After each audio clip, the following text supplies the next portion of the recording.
Margaret Ellis slammed the ledger onto the banker's desk hard enough to crack the glass inkwell, her voice shaking with fury instead of fear.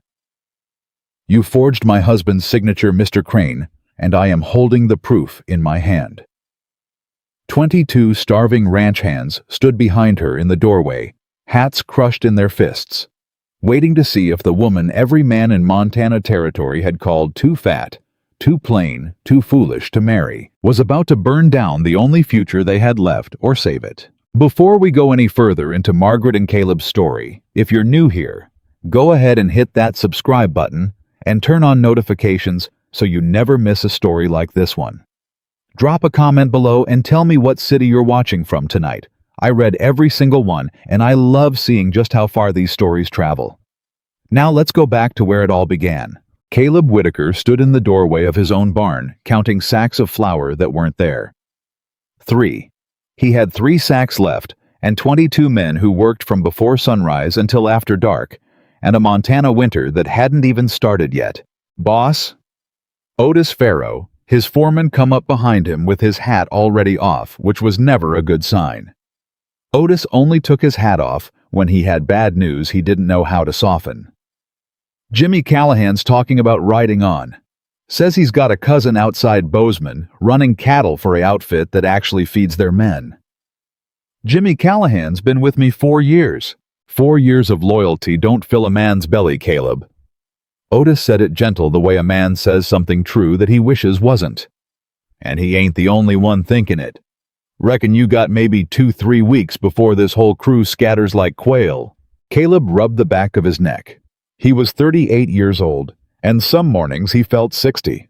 Since Ellen died 3 winters back, he had run this ranch on nothing but stubbornness and the kind of grief that turns a man's spine to iron, because if he softens even once, he'll fold up entire. "I know it," he said. "I know I'm losing them." "Then what are you fixing to do about it?" "I don't know, Otis. I truly don't." That was the honest answer, and it tasted like ash coming out of his mouth. A rancher who couldn't feed his own men wasn't a rancher at all. He was just a man standing in a barn, watching everything his father built, everything he'd bled for, slip through his fingers, one empty flour sack at a time. That afternoon, a rider came up the long drive that Caleb didn't recognize, and his stomach dropped before the man even said a word, because he already knew who'd sent him: Mr. Whitaker. Silas Crane's clerk didn't dismount. He just held out an envelope like he didn't want to touch anything on the property longer than necessary. "Mr. Crane requests you call on him at the bank. Says it concerns your note. Says it's urgent." "Everything with Silas Crane is urgent," Caleb muttered, but he took the envelope anyway. He rode into town the next morning with his jaw set tight enough to crack a walnut, and he found Silas Crane sitting behind his big mahogany desk like a spider that had built its web right in the middle of the only road out of trouble. "Caleb?" Crane didn't stand. He never stood for anybody who owed him money. "Sit down." "I'll stand." "Suit yourself." Crane opened a ledger slow, like he had all the time in the world, because he did time was the one thing Caleb Whitaker didn't have. "Your note comes due in 6 weeks. Full balance, $2,400. We agreed on 90 days, Silas. That was 60 days ago. You're telling me it's due in 6 weeks? "I'm telling you what the paper says." Crane turned the ledger around so Caleb could see it, and there it was, in black ink, a due date that didn't match what Caleb remembered signing at all. "You want to argue with your own signature? That's your business. But the bank don't extend notes on ranches that can't keep their own hands fed. Word travels, Caleb. Everybody in this territory knows your outfit's falling apart." Caleb stared at that date until his eyes burned. Something about it sat wrong in his gut, the way a fence post sits wrong when somebody's moved it in the night and hopes you won't notice. But he had no proof of anything, only the sick certainty crawling up his spine that a man like Silas Crane didn't come by 3,000 acres of prime grazing land and a controlling interest in half the ranches in the county by playing fair. "And if I can't pay it in 6 weeks?" Crane smiled, and it was the smile of a man who already knew the answer he wanted to hear. "Then the bank forecloses and this land becomes bank property. Prime land, Caleb. Real prime. especially with the railroad surveyors sniffing around these parts looking for a route through the valley. He closed the ledger with a soft final little click. Course, none of that need happen. A man in your position could always find a way to shore things up. Get his house in order. Show the bank he's stable. Meaning what? Meaning a rancher with a wife looks a sight more stable to a bank than a rancher with an empty kitchen and men fixing to quit on him. Crane leaned back in his chair. Just some friendly advice from a friend.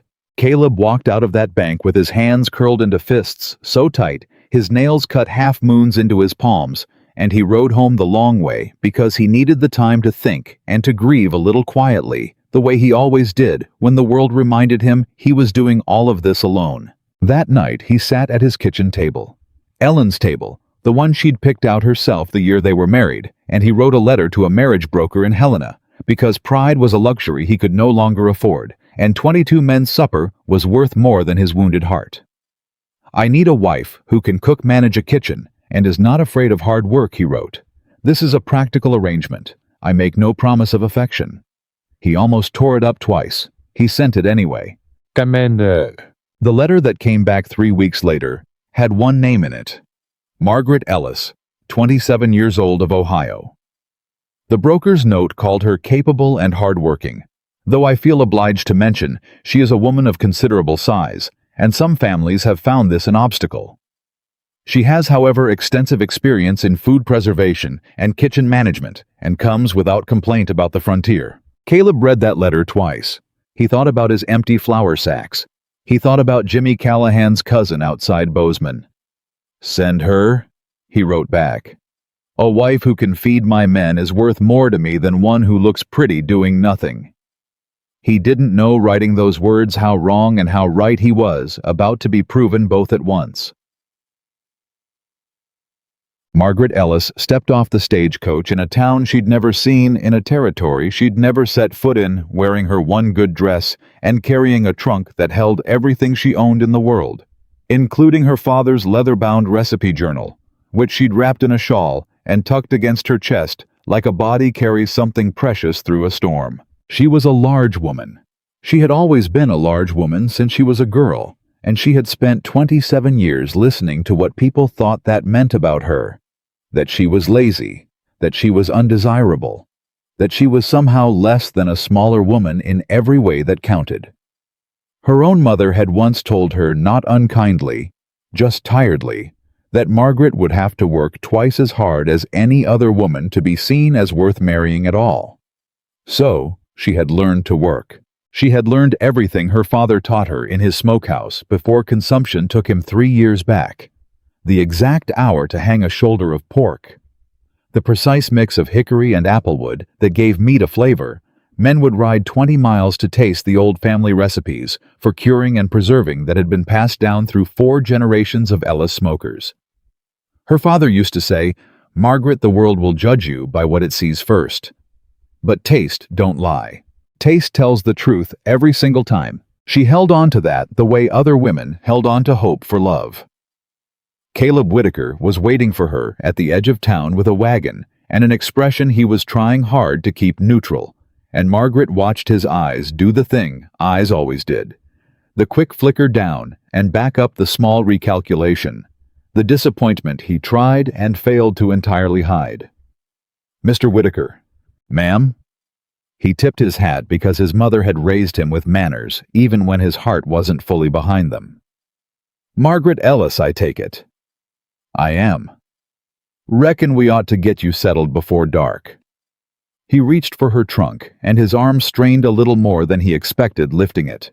And Margaret saw him notice that too, how heavy her father's journal and her few belongings were, as though that told him something about her. The ride to the ranch was quiet.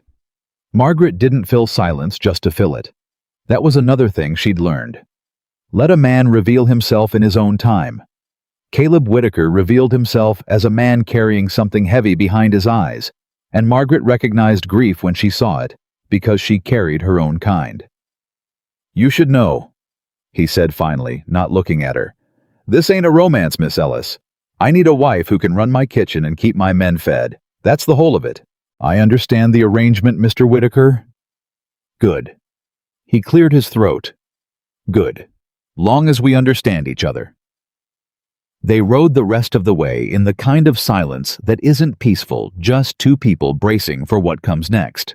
What came next was 22 ranch hands lined up outside the bunkhouse, like they'd come to watch a hanging instead of greet a new mistress of the house, and Margaret felt every single one of their eyes travel over her, the way eyes always did, sizing her up and finding her wanting before she'd said a single word. "Lord above," she heard one man mutter, young, maybe 20, with a mean set to his mouth. "Boss went and married a barn." Laughter rippled through the men, low and ugly, and Caleb's jaw tightened so hard, Margaret heard his teeth grind. But he didn't say anything to stop it. And that silence told her more about her situation than any words could have. Margaret Ellis had spent 27 years learning how to stand very still while people laughed at her, how to keep her spine straight and her chin level and her eyes dry no matter what was said, because the moment she let them see it land, they'd won. She climbed down from the wagon without help.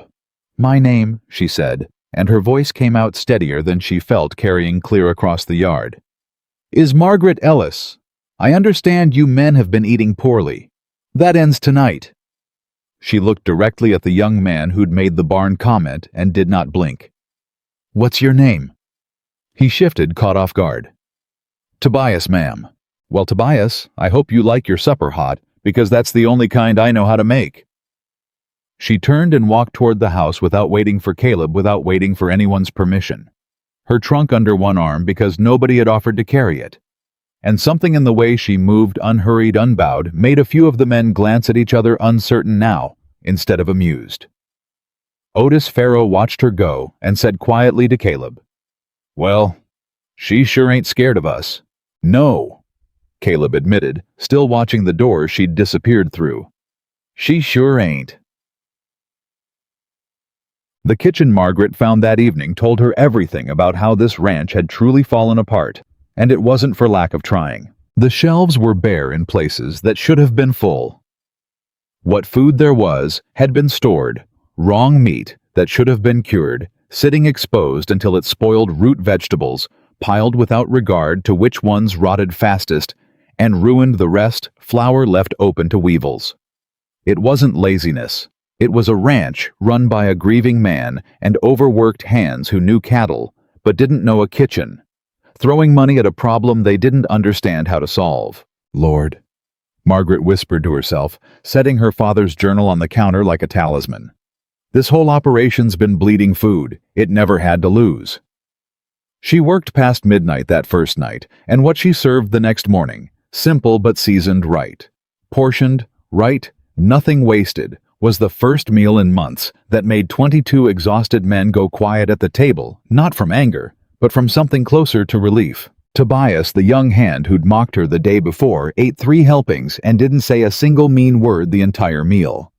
He also didn't apologize. Margaret didn't expect him to. Not yet. It was 2 days later, while searching the property for any usable storage to keep meat from spoiling again, that she found it. The old smokehouse sat behind the far barn, half collapsed under its own age door hanging on one hinge, and every single hand on the ranch had walked past it 1,000 times without a second thought. Margaret stood in the doorway and felt something settle in her chest, warm and certain, the way her father's voice used to settle her when she was a frightened girl. The walls were sound. The old smoking hooks, rusted but intact, still hung from the rafters exactly where a craftsman had placed them decades ago. The ventilation flue, when she traced it with her fingers, was built with real skill, somebody who'd known exactly what they were doing. "It ain't a ruin," she said aloud to nobody. "It's a fortune nobody's bothered to look at twice." She found Caleb that evening, mending fence alone, the way he always seemed to be alone, even with 22 men on his payroll, and she didn't waste words. "Mr. Whitaker, that old smokehouse behind the far barn. I want to fix it." He didn't even look up from the wire he was twisting. "That thing's been dead for 15 years. Not worth the wood to prop it back up. It's worth more than you know. My father ran a curing business for 20 years before he passed. I know how to make that building profitable within a month, maybe less." Now he looked up, and there was something tired and skeptical in his face that made Margaret's chest ache a little, because she recognized it, the look of a man who had been disappointed by hope so many times he'd stopped letting himself feel it. "Miss Ellis, I appreciate the enthusiasm. I do. But I don't have money to spend on a dead building based on a notion. I'm not asking you for money. I'm asking you for the building in 6 weeks, and I'll prove it to you with results instead of promises." Something crossed his face. At 6 weeks, a flicker of something Margaret didn't understand, yet a number that clearly meant more to him than she knew, and his jaw tightened the way it had in the yard when the men laughed at her. 6 weeks, he repeated, quiet almost to himself. Is that a problem? No. He looked back down at the fence wire. No, ma'am. Fix your smokehouse. Do what you need to do. Margaret walked away, not knowing that the number 6 weeks sat in Caleb Whitaker's chest like a stone ticking down toward a debt he had no way to pay, and a banker who was already circling his land like a buzzard that had smelled the ranch dying long before anyone else had. She didn't know yet about Silas Crane, or the forged date on that loan, or the railroad surveyors already walking his valley with measuring chains and hungry eyes. All she knew was that she had a building with good bones, a father's lifetime of knowledge folded into her hands, and 22 men who needed feeding. It would be enough. It had to be enough. Because 3 days later, while Margaret stood ankle-deep in old ash, scrubbing out the smokehouse floor with her sleeves rolled to her elbows, a rider came up the long drive that made every hand on the ranch stop. What they were doing and watch, because they all recognized the fine black coat and the banker's hat, and every single one of them understood the way ranch hands always understand things before anybody says them out loud, that Silas Crane didn't ride out to a struggling ranch to deliver good news. Silas Crane didn't dismount right away. He let his horse walk a slow, unhurried circle in the yard, taking in the ranch the way a man takes in something he already expects to own, and every hand who'd been working stopped where they stood to watch him do it. Otis Farrow was the first to move, stepping between the banker and the bunkhouse, like he could shield 22 men's supper with nothing but his own body. "Mr. Crane, wasn't expecting you out this way twice in 1 month." "Didn't expect to be out this way twice in 1 month, Otis." Crane finally swung down off his horse, brushing dust from his fine black coat, like the ranch itself was something dirty he'd had to touch. "But circumstances change. Where's your boss?" "Mending fence last I saw." "Fetch him." Otis didn't fetch anybody. He just turned his head and hollered Caleb's name across the yard, loud enough that Crane's mouth thinned at the lack of obedience, and that thinning told Margaret, who had come to the smokehouse doorway with ash on her sleeves, and her heart suddenly hammering everything she needed to know about how this man expected to be treated on land that wasn't his. Caleb came around the barn, wiping his hands on his trousers, and Margaret watched something happen to his shoulders the moment he saw who was waiting for him. They dropped just slightly, the way a man's shoulders drop when he's bracing for a blow he already knows is coming. "Silas." Caleb's voice was flat. "Thought we settled our business at the bank." "We did." Crane smiled, and it didn't touch anything above his mouth. "This is a different matter. Railroad business." The word railroad moved through the yard like a current. Margaret saw 2 hands near the corral stop, currying a horse mid-stroke. She saw Tobias, coiling rope by the tack shed, go very still. "What railroad business would that be?" Caleb asked. "Surveyors came through the valley last week. Northern Pacific's looking hard at a spur line running south through here, connecting up with the main track at Miles City." Crane said it easy, like he was discussing weather. "Man I know on the survey crew tells me your valley's got the gentlest grade for 20 miles in any direction. Prime route. And you're telling me this because—" "I'm telling you because a smart man plans ahead, Caleb. Railroad comes through land along that route, triples, quadruples in value overnight. Man who owns that land free and clear stands to make himself a fortune." Crane paused, let that hang, then delivered the rest soft as a knife going in between ribs. "Man who's about to lose that land to the bank in 6 weeks just makes the bank rich instead." Caleb's hands curled at his sides. "You didn't ride all the way out here to remind me of a debt I already know I owe." "No, I rode out here because I'm a reasonable man, and I'm prepared to make you a reasonable offer. Bank buys the north pasture, the acreage along the creek where the grade's flattest, for $1,100. That's near half what you owe me, gone just like that. You keep the house, the barns, the rest of your grazing land. Everybody walks away satisfied. $1,100 for the best water on my property." Caleb's laugh had no humor in it at all. "Silas, that creek land's worth 4 times that once the railroad actually comes through, and you know it. That's why you want it. I'm offering you a lifeline, Caleb. You can take it or you can drown." The two men stared at each other, and Margaret, still standing in the smokehouse doorway, felt the whole conversation shift into something with teeth, something that had nothing to do with kindness, and everything to do with a wolf circling a wounded animal. Patient, in no hurry at all, because the wolf already knew how this story ended. That was when Crane's eyes drifted past Caleb's shoulder and landed on her. "Well?" His mouth curved. "The new Mrs. Whitaker. I heard talk in town about your arrangement, Caleb, but I confess I didn't credit half of it." He looked Margaret over slow, the way men had looked her over her entire life, cataloging and dismissing in the same breath. "Didn't realize desperation had gotten quite this deep out here." The yard went dead silent. Margaret felt the old familiar heat crawl up her neck. The shame that had been trained into her since she was a girl of 9, being called names by boys who thought her body was a joke they were entitled to make. For one terrible second, she felt herself start to shrink, the way she always used to shrink, folding smaller, to take up less space, less notice, less target. Then she thought of her father's voice. "Taste don't lie, Margaret. Taste tells the truth every single time." She set down the rag in her hand and walked out of the smokehouse into the full light of the yard, and she did not hurry, and she did not look away from Silas Crane's face. "Mr. Crane, is it?" "It is.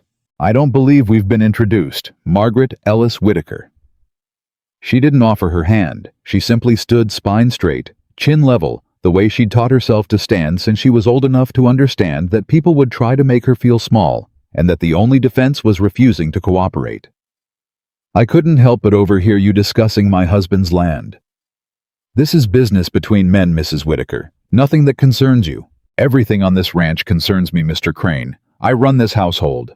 I keep its accounts in my head near as well as any ledger, and I've been listening to you offer my husband $1,100 for land you just admitted is worth 4 times that, the moment a railroad you already know is coming arrives to prove it." Margaret let that sit a moment, watching something flicker behind Crane's eyes. Surprise, maybe, that the fat woman in the ash-stained apron had followed every word of a financial negotiation and understood it better than he'd expected. "That's not a lifeline, sir. That's a robbery with better manners than most." So, a sound came from behind her, quick swallowed, but Margaret heard it plain. Otis Farrow coughing into his fist to hide a laugh. Crane's face went tight and cold. "You'd do well to keep your opinions confined to the kitchen, Mrs. Whitaker. And you'd do well to remember that a woman who can smell a bad deal can also smell a lie. Mr. Crane and I find myself wondering now that I'm standing here listening to you exactly what else you might have been less than honest about." She let her eyes drop deliberate to the leather satchel hanging from his saddle, the one stuffed thick with papers. "Perhaps regarding my husband's loan." For just a moment, barely a heartbeat so quick that if Margaret hadn't spent her whole life reading the smallest movements on people's faces, watching for the flicker of contempt, before it got hidden behind politeness, she might have missed it entirely. Something like alarm crossed Silas Crane's expression. Then it was gone, smoothed back into that oily, patient smile. "I don't discuss bank business with hysterical women." He swung back up into his saddle with more force than necessary. "Caleb, you've got 6 weeks. Think on my offer. Land along that creek isn't going to get any more valuable to you sitting there unsold while the bank forecloses out from under you." He rode off without another word, and the whole yard stood watching his dust settle for a long moment before anybody moved or spoke at all. "Well?" Otis said finally into the silence. "Reckon that's the first time I ever seen Silas Crane look rattled by anything." "He wasn't rattled," Tobias said, but there was something different in his voice now. Something that hadn't been there 2 days ago, when he'd called Margaret a barn to her face. He was looking at her like he was recalculating something. He was surprised. Ain't the same thing. But it ain't nothing neither. Margaret turned to find Caleb staring at her, and his expression wasn't the flat, careful neutrality she'd grown used to over these past days. It was something rawer than that. Something that looked almost like the first crack of light coming through a door that had been shut a long, long time. Margaret. He said her name like he was trying it out fresh. How'd you know to say that about the loan? I didn't know anything, Mr. Whitaker. I only know a guilty man's face when I see one flinch, and Silas Crane flinched just now like a man who's been caught at something he thought nobody was clever enough to catch him at. You think he's lying about the debt? I think, Margaret said slowly, choosing her words the way she chose everything with care, that a man offering to buy your best land for a fraction of its worth, the same week he's squeezing your loan due date shorter than what you remember agreeing to, is a man with more reasons to want you desperate than he's telling you. Caleb didn't answer right away. He just looked at her. Really looked the way he hadn't looked at her since she'd stepped off that stagecoach, and something passed between them that neither one of them had words for yet. Come find me tonight, he said, finally quiet so the men wouldn't hear. After supper. There's papers in my desk I ain't looked at close in longer than I'd like to admit. Maybe you're right to wonder. Margaret nodded once and turned back toward the smokehouse. And if her hands were trembling slightly as she picked her rag back up, it wasn't from fear anymore. It was from something that felt for the first time in longer than she could remember, dangerously close to being needed. The smokehouse work didn't stop for bankers' visits or wounded pride, and Margaret had learned a long time ago that the surest cure for both was to keep her hands busy. She spent the rest of that afternoon on her knees, scraping 15 years of dead ash and bird nests out of the smoking pit. And by the time the light started slanting gold and low across the yard, her dress was ruined, past saving, and her back ached in a way that felt honest. Earned the kind of ache that meant something was getting built instead of falling further apart. You're gonna work yourself into the ground, ma'am. Otis Farrow had wandered over with a bucket of water she hadn't asked for, setting it down beside her without making a show of the kindness. Nobody's paying you extra for exhaustion. Nobody's feeding 22 men on wishful thinking either, Mr. Farrow. Margaret took the water, gratefully drank half of it before she caught herself, and offered the rest back. I need this building ready inside a week if I'm going to have anything cured before winter sets its teeth in. A week. Otis whistled low. This thing's been dead since before some of my hands were born. The walls are sound. The hooks are sound. The flues built better than half the smokehouses I saw back in Ohio. Whoever built this one knew his craft. She sat back on her heels, wiping ash off her forehead with the back of her wrist, leaving a gray streak she didn't notice, and wouldn't have cared about if she had.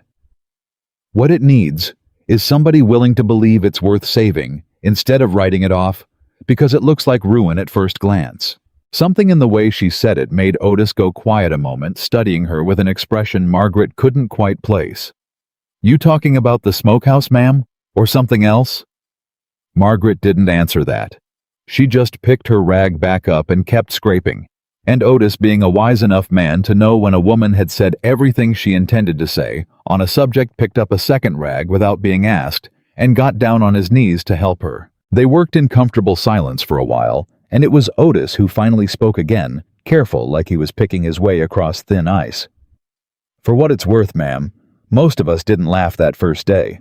Tobias, he's young, and he's got a mean streak when he's nervous, which is most of the time lately on account of things being hard as they've been. But most of us, we just didn't know what to make of you yet. And now you stood in that yard and made Silas Crane's face do something I ain't never seen it do before, and you're on your knees in 15 years of bird mess trying to save a building nobody else bothered looking at twice. Otis shrugged, awkward with the compliment, the way plain men often were. Reckon we're starting to make something of you after all. Margaret didn't trust herself to answer that without her voice breaking, so she just nodded and kept scraping. And if a tear or two slipped down through the ash on her face, she told herself it was only the smoke stinging her eyes. Now, the smokehouse chimney test came 4 days later, on a morning cold enough that Margaret's breath fogged in front of her, and half the ranch found some excuse to be nearby when she lit the first small fire in the newly cleared pit. If this flue's cracked anywhere, I ain't found, she said to nobody in particular, striking the match with hands that weren't quite steady. We're all about to find out the hard way. The fire caught. Smoke curled up thin and gray, and for one long, terrible moment, it seemed to hang in the chamber instead of drawing up through the chimney the way it should, and Margaret's heart dropped straight into her stomach. Then, slow as a held breath, finally releasing the smoke, began to pull. Up through the flue. Out the top, thin as a whisper against the cold sky. There she goes, Otis breathed. The draw strengthened, steady now, clean, and Margaret felt something crack open in her chest that had nothing to do with disappointment at all. "It draws," she said, and her voice came out shakier than she meant it to. "Lord in heaven, it draws true."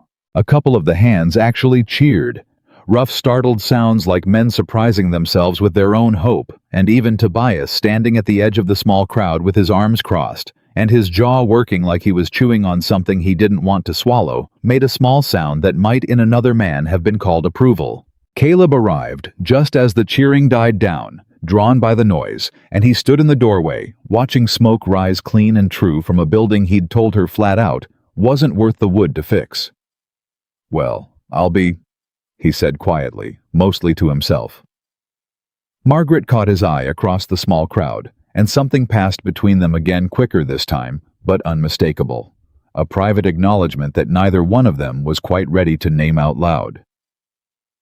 It took 3 more days of hauling and splitting hickory and applewood before Margaret was ready to cure her first real batch, and she chose it with the same care her father had taught her. 6 hindquarters of beef the ranch would otherwise have had to sell off cheap or watch spoil before winter, because there was no way to preserve that much meat by any method the ranch had used before. "You sure about this?" Caleb asked, watching her rub the salt cure into the meat with the same focus another man might bring to counting money. "That's near a quarter of what we'd get selling fresh at market. Fresh you'll get 8 cents a pound if you're lucky, and you'll have to sell it all at once before it turns, which means you're at the mercy of whatever buyer shows up that week." Margaret didn't look up from her work. Cured proper, this same meat keeps 6 months, maybe longer, and sells for near triple the price, because it's rare out here, and men will pay for rare. My father built a business on exactly this math, Mr. Whitaker. Trust the math. "Caleb," he said. She looked up. "You keep calling me Mr. Whitaker like I'm somebody you're doing business with. We're married, Margaret. Reckon you can call me Caleb." Something warm moved through her chest, unexpected and a little frightening in how much she wanted to hold on to it. "Caleb," she said, testing the shape of it. "Then trust the math, Caleb." He almost smiled. It was the closest thing to a real smile she'd seen on his face since she'd arrived, and it undid something in her she'd been holding tight for a very long time. That night, after supper had been cleared, and the ranch hands had drifted off toward the bunkhouse, Margaret found Caleb at his desk, exactly where he'd said he'd be. A small stack of papers pulled from a drawer she suspected hadn't been opened in longer than he wanted to admit. "I ain't much of a hand at paperwork," he admitted, pushing the stack toward her. "Ellen used to keep the books. Since she passed, I've mostly just signed what Crane put in front of me and trusted it matched what came before." Margaret sat down across from him and began reading, slow and methodical, the way her father had taught her to read a contract, not for what it said, but for what it didn't say, for the places where the ink looked different, where a number sat too close to the margin, where a date had been written in a hand that didn't quite match the rest. She found it on the 3rd page. "Caleb."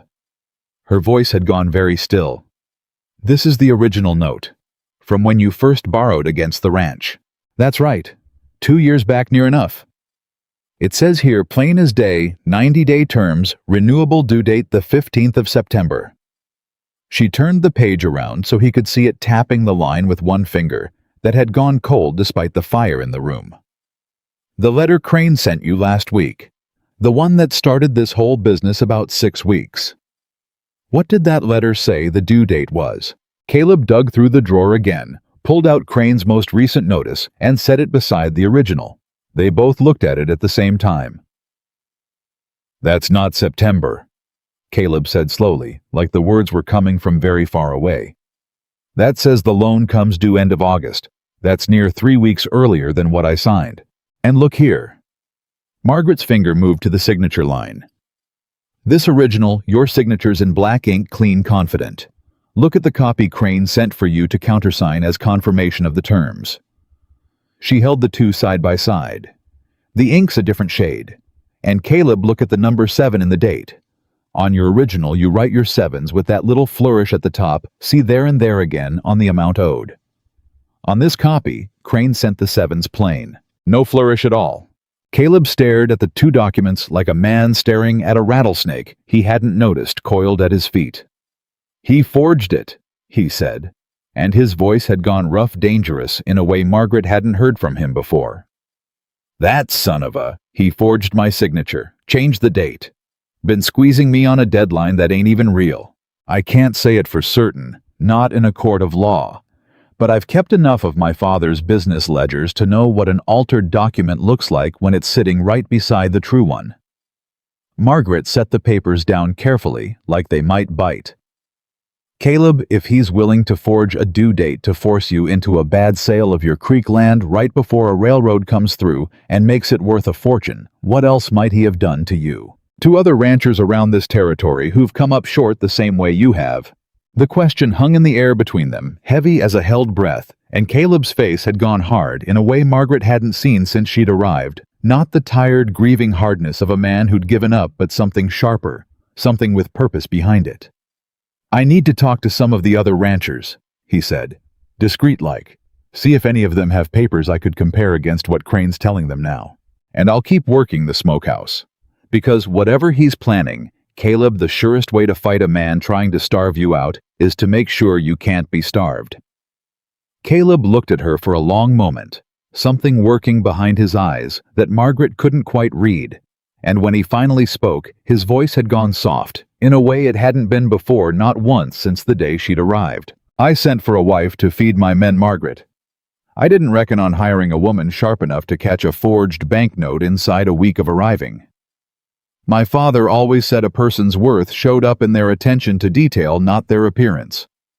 Margaret gathered the papers carefully, protectively, the way she'd protect anything precious. Most folks never bothered looking close enough at me to find out I had any. I'm looking close now, Caleb said, quiet, and something about the way he said it made Margaret's breath catch in her throat. She didn't trust herself to answer.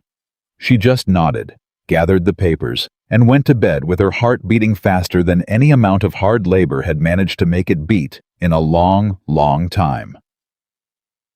Though, the first sale came 8 days later, and it came in a way none of them expected. A trader named Aloysius Grimm, a wiry, weathered man who ran supplies between the small settlements scattered across the territory, driving a wagon that smelled of coffee and tobacco and leather, stopped at the ranch to water his mules, and asked out of nothing more than habit whether the Whitaker outfit had anything worth trading. Margaret brought him a slice of the first fully cured shoulder cut thin, the way her father always served a first taste. No ceremony, just meat and a knife and a willingness to let the flavor speak instead of her. Grimm chewed slow, then chewed slower, then stopped chewing altogether and looked at the slice still in his hand like it had said something to him personally. Ma'am. His voice had gone strange, almost reverent. Where in creation did you learn to cure meat like this? My father's smokehouse back in Ohio, Ellis family recipe 4 generations deep. I've hauled goods through this territory 11 years. I've tasted meat cured by half the outfits between here and the Dakota line, and I ain't tasted nothing that comes within a mile of this. Grimm looked at the rest of the cured meat hanging in the smokehouse behind her, like a man looking at buried treasure. Somebody had left sitting out in plain sight. You got more of this? 6 hindquarters worth, ready inside the week. I'll take every pound you'll sell me, and I'll pay you 30 cents on the pound for it cash money right now, and I'll be back for more, the second you've got it ready. Grimm was already digging in his coat for his purse, hands moving fast the way a man moves when he's afraid a good deal might vanish if he blinks. You keep curing at this quality, Mrs. Whitaker. I'll buy every pound you can make, and I'll tell every trader and every settlement between here and Miles City where I got it. Margaret's hands were shaking when she took his money, and it wasn't from the cold this time. 30 cents a pound. Fresh beef sold at 8. She did the math in her head the way her father had taught her to do it, quick and certain. And the number that came out the other end made her sit down hard on the smokehouse step, because 6 hindquarters of cured meat at 30 cents a pound was more money than the ranch had seen from a single sale in longer than she'd been told about. Caleb came running when he heard the shouting Otis had let out a whoop loud enough to startle the horses, and found his wife sitting on the smokehouse step with a fistful of cash and tears standing bright in her eyes that she wasn't bothering to hide anymore. "Margaret, what happened? Is something wrong?" "Nothing's wrong, Caleb." She held up the money, laughing now, a sound that surprised even her with how long it had been since she'd made it. "Nothing's wrong at all. This is the first sale. Just the first, and it's more than I dared hope for." Caleb took the money from her hands and counted it himself slow, like he didn't quite trust his own eyes, and when he finished counting, his face had gone through about 4 different expressions Margaret had never seen on him before. Disbelief. Then something like shock. Then something that looked almost like grief for all the months he'd spent believing this ranch was already lost. "This is real," he said, finally quiet. "This is really real. It's real. You did this. In 8 days, Margaret. You took a building I told you flat out wasn't worth saving, and you made it worth more in one afternoon than I've cleared off this whole ranch in near a year." "We did this," Margaret corrected gently. "You gave me the building and the trust to try. My father gave me the knowledge. Mr. Grimm gave us the market. It took every piece." Caleb didn't answer with words.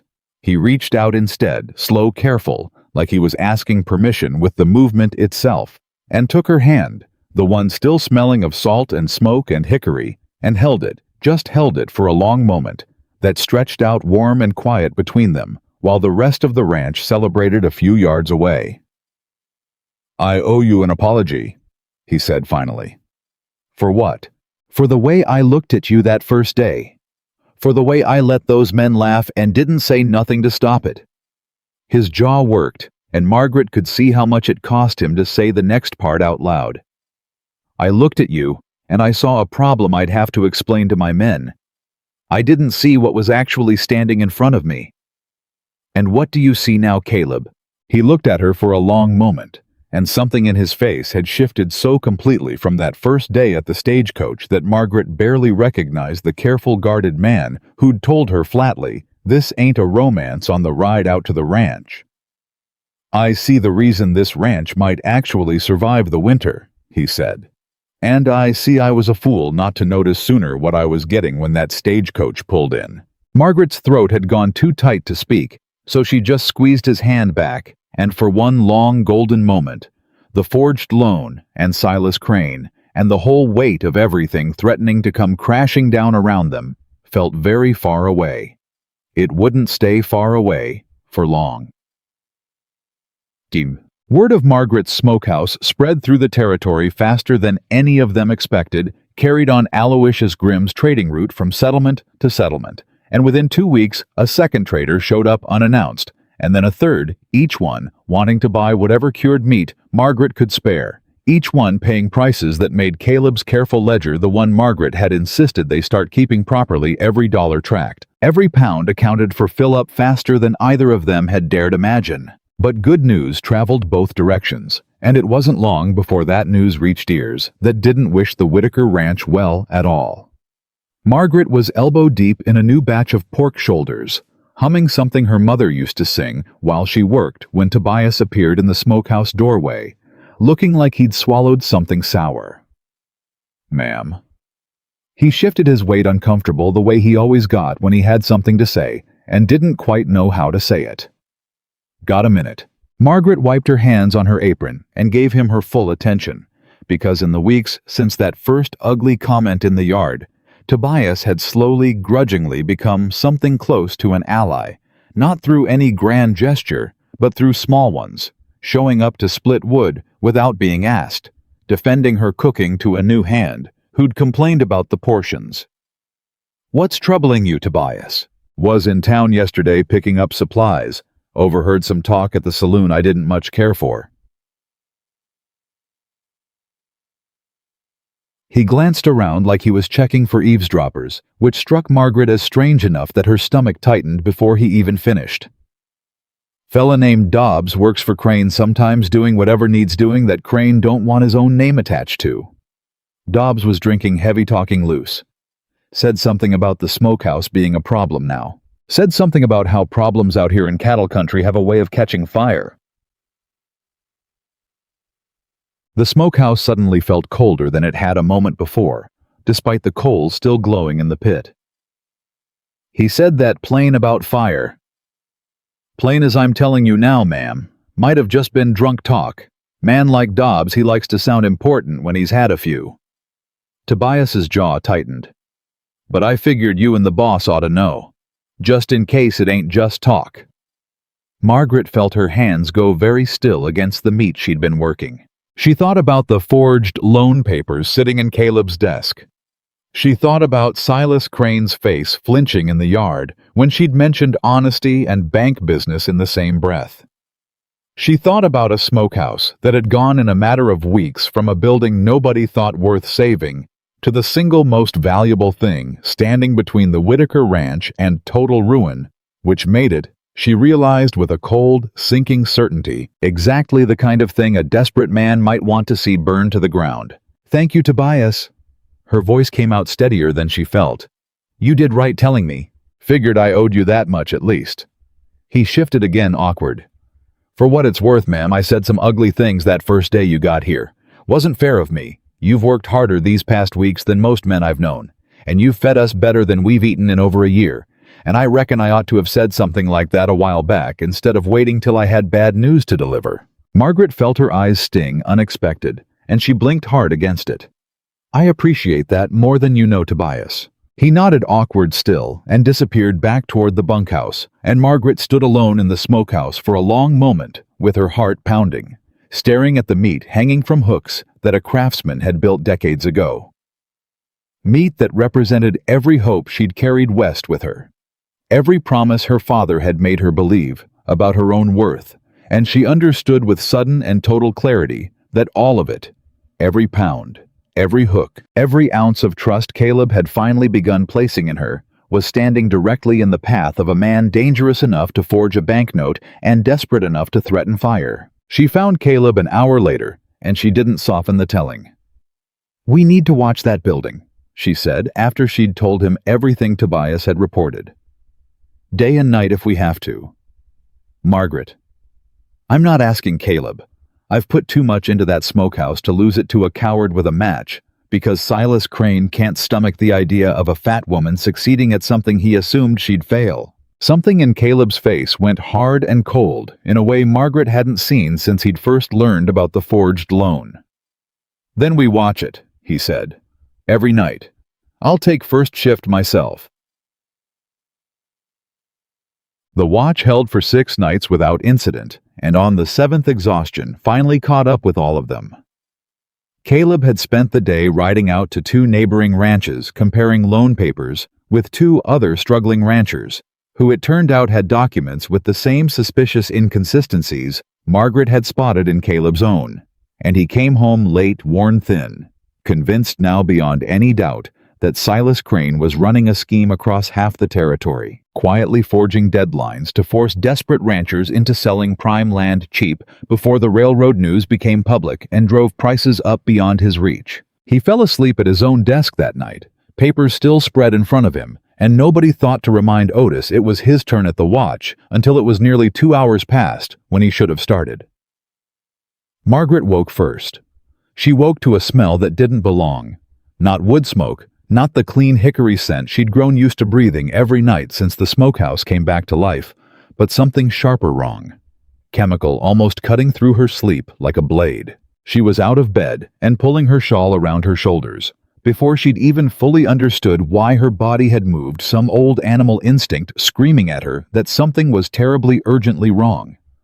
And she was halfway across the yard, bare feet stinging against frozen ground, before she saw the faint orange glow flickering against the smokehouse's back wall. Small still contained to a pile of kindling, somebody had stacked deliberately against the old dry timber, but growing hungry. Exactly the kind of fire that would have consumed the whole building inside 20 minutes if it had gone unnoticed until morning. Fire! Margaret's scream tore out of her raw and terrified, loud enough to wake the entire ranch. Fire the smokehouse! The bell. Caleb kept mounted by the barn.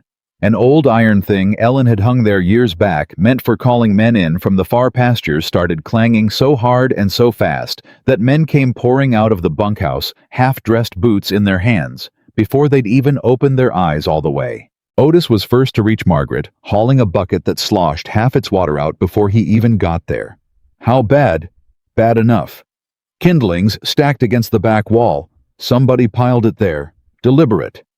Margaret was already beating at the flames with a wet feed sack, her bare feet burning against the cold ground, not caring, not thinking about anything except the 6 weeks of work and hope hanging on those hooks inside.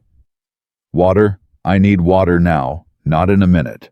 Caleb came around the corner of the barn at a dead run, still in his union suit. Hair wild, and the sight of flames licking up the back wall of the smokehouse hit him like a physical blow. Bucket line, Otis. Get a bucket line going from the trough now. Tobias, get the horses out the near corral case. The wind shifts and carries sparks. The next several minutes dissolved into pure motion, men passing buckets hand to hand in a chain that stretched from the water trough to the smokehouse wall.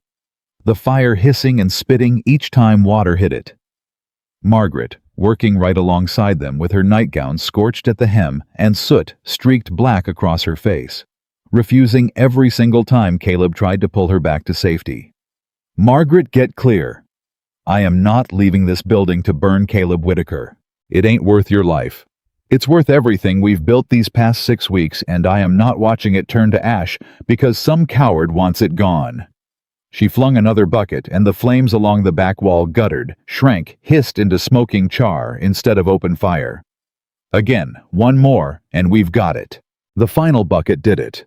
The fire died back to a smoldering, angry black scar along maybe 4 feet of the back wall. Damage, real damaged timber that would need replacing, but the building held. The roof held.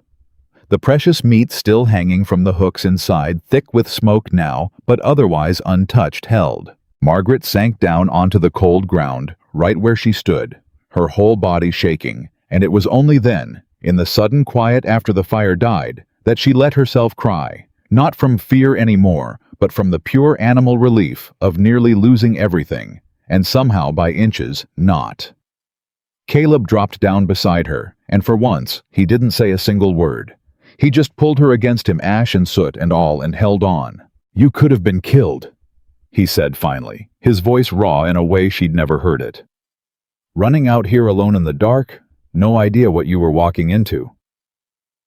I smelled kerosene, Caleb. I wasn't about to lay in bed and wait for morning to find out if my nose was right. Kerosene. Otis, standing over them with an empty bucket still in his hand, went very still. That means this weren't no accident. Tobias was already crouched near the base of the scorched wall, running his hand along the ground in the gray pre-dawn light, and when he stood back up, he was holding something that caught what little moonlight remained. Boss. His voice had gone hard flat, dangerous, in a way Margaret hadn't heard from him before. You're gonna want to see this. It was a can small, dented, the kind used to carry lamp oil, and stamped crude into the tin, half-scratched, but still legible, were 2 letters. E.D. Ezra Dobbs. Otis said slowly, and the name landed in the yard like a dropped stone. Crane's man. The one who does his dirty work when Crane don't want his own boots in the mud.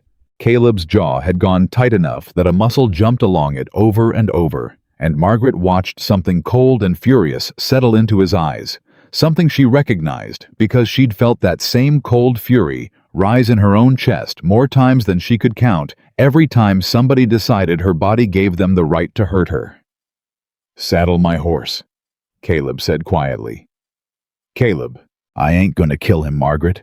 He said it before she could finish, the fear rising in her throat. I'm going to find him, and I'm going to make him tell the truth in front of witnesses, and then I'm riding straight to the sheriff with it, because a forged loan is one thing a man can argue about in court. but arson's a hanging offense in this territory, and Ezra Dobbs is about to discover that real quick. They found Dobbs 2 hours later, not hiding at all, which told Margaret everything about how little he'd expected to be caught sitting outside the saloon, nursing a cup of coffee, like a man with nothing weighing on his conscience whatsoever, until he looked up and saw Caleb Whitaker's face and the oil can in Otis Farrow's fist, and every drop of color drained straight out of his own. "Whitaker, I don't know what you think you're—" "Save it." Caleb's voice came out low, and even more dangerous for how calm it was. "Found your can right at the base of my smokehouse wall, Dobbs. Initials scratched right into the tin plain as day. You want to explain that to me, or you want to explain it to the sheriff?" Dobbs's eyes darted, searching for an exit that wasn't there. Half the town already gathering at the commotion, drawn the way a crowd always gathers when it senses something's about to happen. That could be anybody's can. Anybody named Ezra Dobbs, maybe. Otis stepped closer, and for a lean, quiet man, he suddenly looked considerably larger than usual. "You near burned a woman's life work to the ground last night, Dobbs. Near burned 22 men's winter supper with it. You got about 10 seconds to start telling the truth before I lose whatever patience I got left." Dobbs's hands were shaking now, coffee sloshing over the rim of his cup. "It weren't my idea." "Whose idea was it?" Silence. "Whose idea?" "Crane's." The word tore out of Dobbs like it had been fighting to get free the whole time, terror finally winning out over loyalty. "Crane paid me $20, told me to burn the smokehouse before it turned into a real business.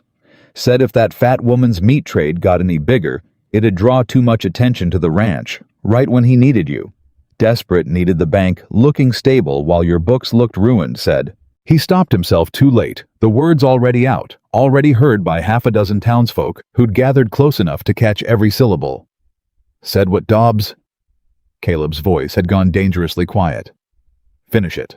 Dobbs swallowed hard, looking around at the crowd like he'd only just realized how many people had heard him say Silas Crane's name attached to a burning building. "Said the railroad news weren't public yet. Said Crane needed your land looking worthless a while longer, needed your note looking unpayable, so's he could buy it cheap before word got out about the spur line and every rancher in the territory started holding out for a fair price." The crowd had gone dead silent, and Margaret watched something shift across the faces of the townsfolk gathered there. Recognition. Some of them of names and numbers, and forced sales that suddenly made a different kind of sense. "That's a confession," a voice called from the crowd. An older man Margaret didn't recognize, weathered and lean, the kind of face that had spent 40 years working land in this territory. "Right here in front of God and half the town. Somebody go fetch the sheriff." But Sheriff Amos Reddick was a heavy-set man with tired eyes and a mustache gone mostly gray, and he listened to the whole account. Dobbs' confession, the oil can, the forged loan documents. Caleb had brought along, tucked inside his coat, with the careful, unhurried patience of a man who'd learned the hard way that moving too fast in this territory got a lawman killed or bought off, sometimes both at once. "I'll be honest with you, Whitaker." He rubbed his jaw, looking between the confiscated oil can and the loan papers spread across his desk. "Arson I can hold Dobbs on. Got a confession in front of witnesses. Got the can that's about as clean a case as I've seen in this territory in years. But the forgery that's harder. I'd need to get an expert to compare the handwriting proper, and the closest man qualified for that kind of testimony's up in Helena, and getting him down here'll take weeks. Circuit judge ain't due through till near the end of the month besides." End of the month. Caleb's jaw tightened. "That's near when my note comes due, Amos' real date, or forged one. You understand what you're telling me, that Crane could still foreclose before any of this ever sees a courtroom. I understand it plain, and I don't like it any better than you do." Reddick sighed heavy, the sigh of a man who'd spent years watching money outrun justice in this territory and never once gotten used to the taste of it. "What I can tell you is, I'm holding Dobbs on the arson charge regardless, and that's one piece of Crane's scheme that's going to see daylight in a courtroom no matter what else happens. And I'd wager money that once word gets around town about what Dobbs said out there on the street, and it will get around territory, like this news travels faster than any of us can outrun it. You ain't gonna be the only rancher suddenly wondering real hard about the paperwork sitting in his own desk drawer. Margaret, who'd been quiet through most of the exchange, sitting straight-backed in the chair beside Caleb, with her hands folded tight in her lap, finally spoke. "Sheriff, my husband already found 2 other ranchers with the same irregularities in their loan papers as his own. Different dates, different amounts, but the same pattern signatures that don't quite match deadlines, moved up from what the men remember agreeing to." Reddick's tired eyes sharpened. "You got names. Wilkerson out past the Eastern Ridge, and the Hendricks place south of town." Caleb pulled a second folded paper from his coat. "I wrote down what each of them told me. Ain't proof enough for a courtroom on its own, but it's enough to show a pattern if you're of a mind to start asking around." "I'm of exactly that mind, Whitaker." Reddick stood something new and purposeful in the set of his shoulders. "You go on home. Fix that wall Dobbs near burned down. Keep doing whatever it is your wife's been doing that's got the whole territory talking about smoked meat coming off your ranch. I'll start quietly asking around, see how many other loan papers in this county got 7s that don't match a man's own handwriting." The ride home was quiet, but it wasn't the same heavy guarded silence from that first day. Margaret sat close beside Caleb on the wagon bench, close enough that their shoulders touched with every rut in the road, and neither one of them moved away from it. "He's going to come after us harder now," Caleb said finally. "Dobbs talking in front of half the town, that's a wound to Crane's pride he ain't going to let sit quiet. Then we work faster than he can hit us." Margaret's voice was steady, certain. "We finish repairing that wall this week. We keep curing, keep selling, and we make this ranch so plainly prosperous that no bank examiner or circuit judge looking at it is going to believe for 1 minute you're the desperate failing outfit Crane's been telling everybody you are." Caleb glanced sideways at her, something soft moving across his tired face. "You always this certain about everything?" "No." Margaret's honesty surprised even her. "Most of my life, Caleb, I've been anything but certain. I spent 27 years believing what people told me about my own worth because it's a hard thing being told the same lie so many times you forget it's a lie at all." She looked down at her hands, work roughened, now nothing like the soft hands she'd arrived with. "But I know meat. I know curing. I know how to read a ledger and spot a lie in a column of numbers. And I know now, watching you stand in that sheriff's office fighting for this ranch, same as you'd fight for a piece of your own body, I know I made the right choice coming west." Caleb didn't answer with words. He reached over and took her hand off her lap, threading his rough fingers through hers, and they rode the rest of the way home like that, in a silence that had turned somewhere in the past 6 weeks, from cold and careful into something that felt dangerously close to peace. Word of Dobbs's confession spread through the territory exactly as fast as Sheriff Reddick had predicted, and within 4 days, 2 more ranchers showed up at the Whitaker place unannounced, loan papers clutched in their hands, faces tight with the particular fury of men who'd just realized they'd been robbed slow and careful by somebody they'd trusted. "Same pattern," said Josiah Wilkerson, a broad-weathered man who'd ranched the Eastern Ridge for near 20 years, spreading his own papers across Caleb's kitchen table, Margaret's kitchen table, now in every way that mattered. "Dates that don't match what I remember signing. Same wrong slant on the 7s your wife spotted in yours. He's been doing this to half the county," said the second man, younger, angrier. A rancher named Hendricks, whose spread bordered the same creek valley the railroad survey had marked. Waiting till a man's desperate squeezing the deadline shorter than what he agreed to, then swooping in with a lowball offer dressed up as charity. Margaret set cups of coffee in front of both men without being asked, and neither one flinched or looked at her the way strangers usually did. At first meeting, word had traveled about the Smokehouse about the fire, about a woman who'd stood in the street facing down Silas Crane's man and hadn't backed away. "Gentlemen?" She sat down at the table with them, unbidden, and neither man objected. If the three of you compare your papers side by side together in front of a witness that's not three separate men, each claiming they might have been cheated, that's a pattern a judge can't wave off as coincidence. Wilkerson looked at her for a long moment, something considering in his weathered face. Mrs. Whitaker, no disrespect intended, but you talk like a woman who's read more law than most ranch wives I've known. I read numbers, Mr. Wilkerson. Numbers don't lie, and neither does a pattern once enough of it's laid out plain in front of honest eyes. She tapped the 3 sets of papers lined up now across the table. Silas Crane built his scheme on the assumption that desperate men would sign what was put in front of them without looking too close, and that none of you would ever compare notes with each other because pride makes a man want to hide his troubles instead of share them. Well, Hendricks let out a short, humorless laugh.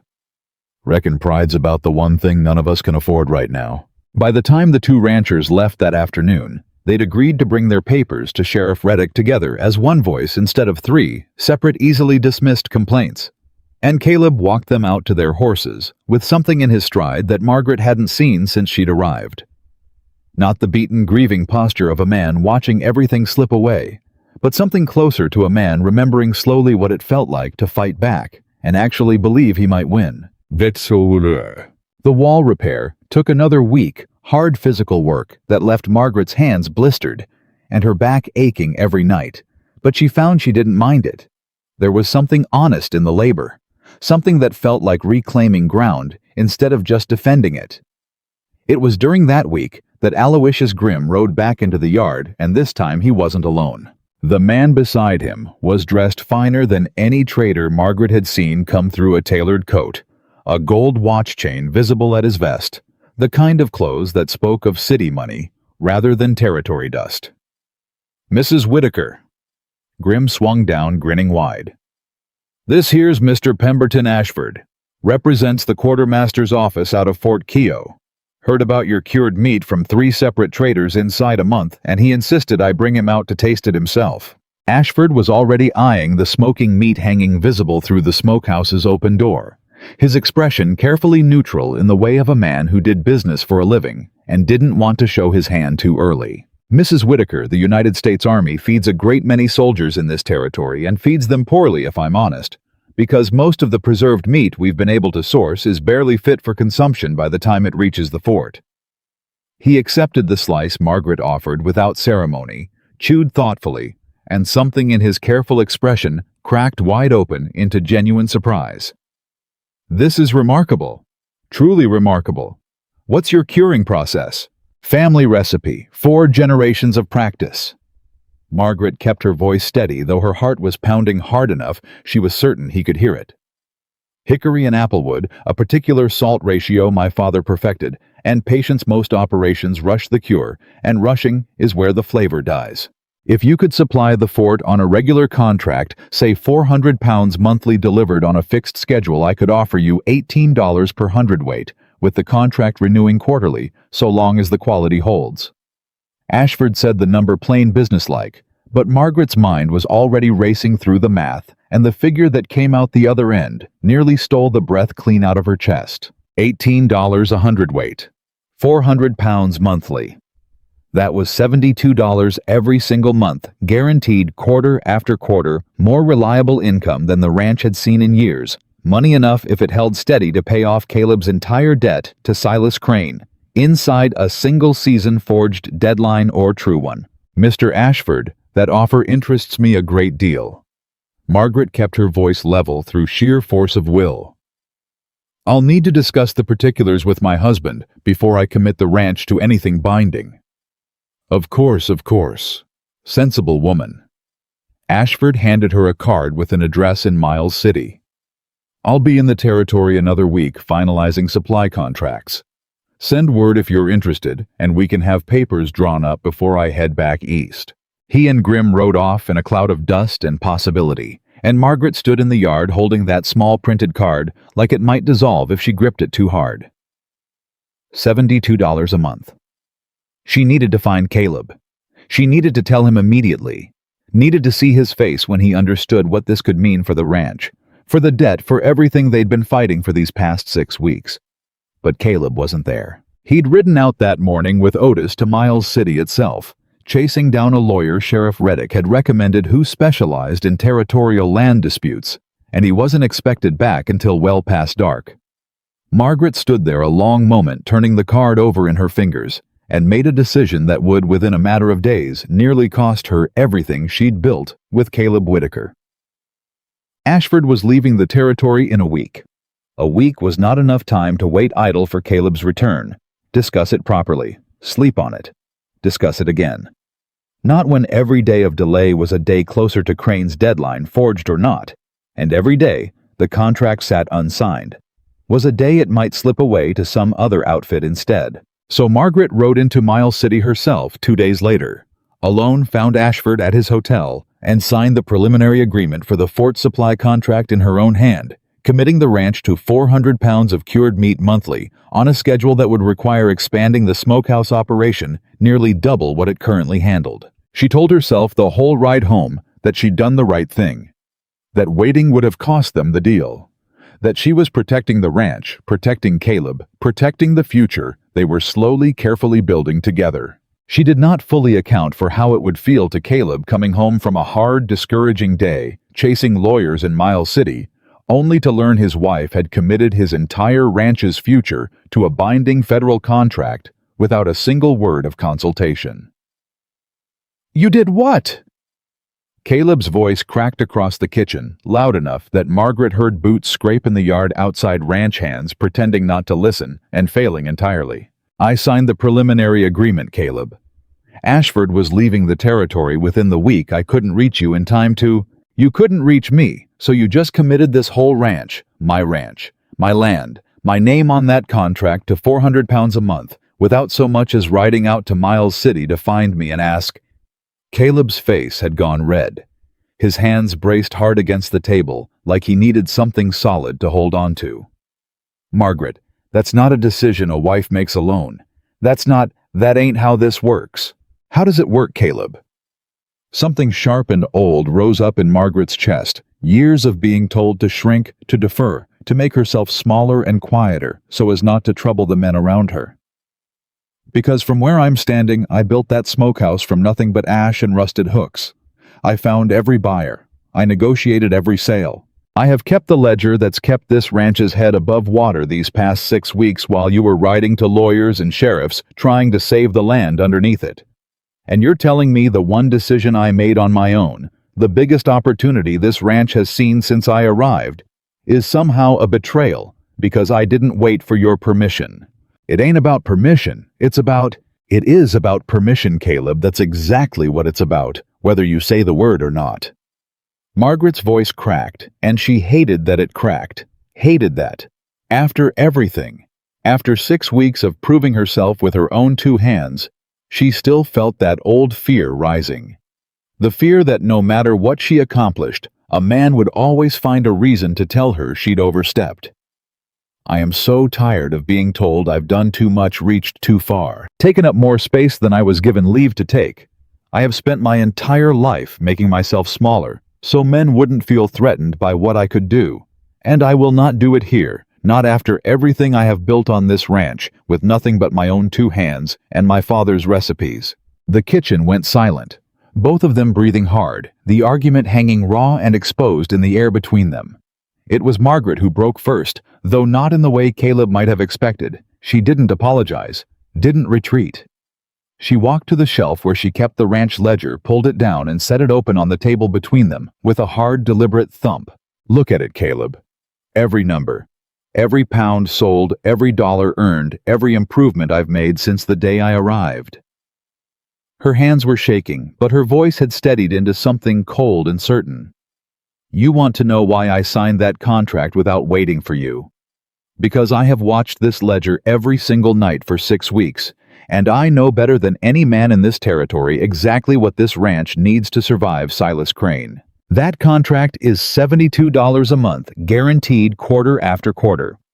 That's enough to pay off your entire debt inside one season forged deadline or true one.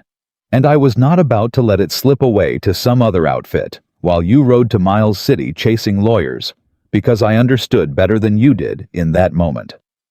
Caleb and I am sorry if that wounds your pride, that the numbers mattered more than waiting for a conversation we didn't have time for. Caleb stared at the ledger and then at her. Something working behind his eyes that looked less like anger now, and more like a man forced suddenly and uncomfortably to see something about himself he hadn't wanted to look at directly. "You think I don't trust you," he said slowly. "I think you married a woman to solve a problem. Caleb, and some part of you is still surprised every single time when that woman turns out to be capable of solving it better than you could have on your own. And I think that surprise even now, even after everything, still feels to you like something needs correcting, instead of something worth being grateful for." The silence that followed stretched long and heavy, and Margaret held his gaze the entire time, refusing to look away, refusing to shrink. Because she had promised herself the day she stepped off that stagecoach that she would never again make herself smaller, just to keep a man comfortable. "You're right," Caleb said finally. Quiet, and something in his voice had gone rough. "I'm sorry, Margaret. I looked at that contract, and I didn't see a woman who saved this ranch. I saw my own pride wounded because some part of me still can't quite believe I don't have to carry all of this alone anymore. That ain't fair to you. It ain't fair at all." Margaret felt the fight go out of her all at once, replaced by something exhausted and tender. "I didn't mean to shut you out, Caleb. I only meant to save what we're building here. I should have found a way to reach you first. I know that." "No." He shook his head and reached across the table, careful the way he always was now to take her hand. "You did exactly what a partner does, Margaret. You made a hard call under pressure, and you made the right one. I'm the one who needs to learn how to be married to a woman who don't need my permission to be brilliant." Something in Margaret's chest cracked open, warm and aching, and for a moment neither of them said anything at all. It was Otis who broke the silence, appearing in the doorway, with his hat in his hands, his expression grim enough that both of them straightened immediately. "Sorry to interrupt, but there's a rider coming up the drive, and boss, it's Crane, and he ain't alone this time. He's got the county assessor with him, and from the look of them papers he's carrying, he ain't come to make friendly conversation." Margaret and Caleb exchanged one long look, the look of two people who had just found their way back to each other, standing now shoulder to shoulder against whatever was riding up the drive to take it all away. "Well," Caleb straightened, squared his shoulders, and reached for his hat.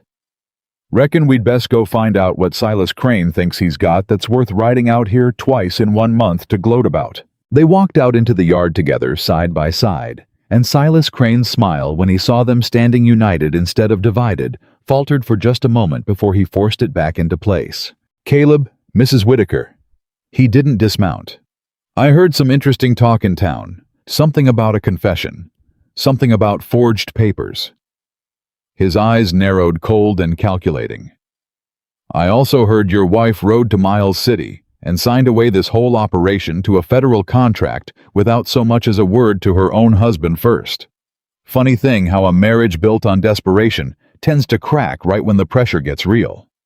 He held up the papers in his hand, and Margaret's stomach dropped straight through the ground beneath her. "But none of that changes what I'm holding right here, Caleb. This is a foreclosure notice filed proper with the county this morning.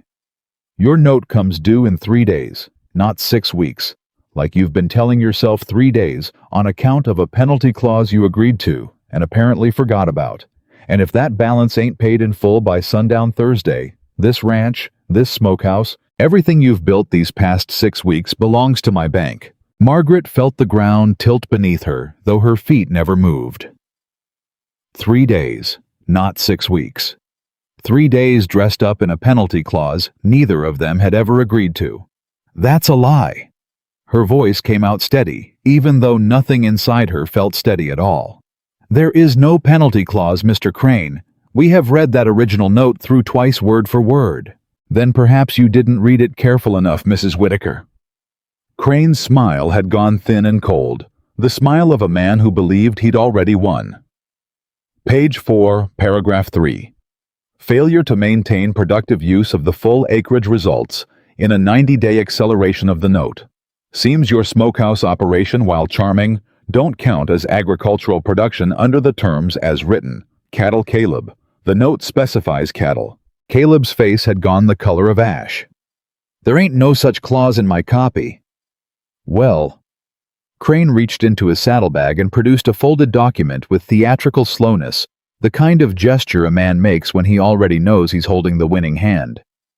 Perhaps you'd care to compare it against the bank's copy, filed with the county this very morning, Caleb notarized and everything all proper and legal. The assessor beside him, a thin, nervous-looking man, Margaret hadn't paid much mind to until now, clutching his own satchel of papers like it might fly away from him, shifted uncomfortably in his saddle and would not quite meet anyone's eyes.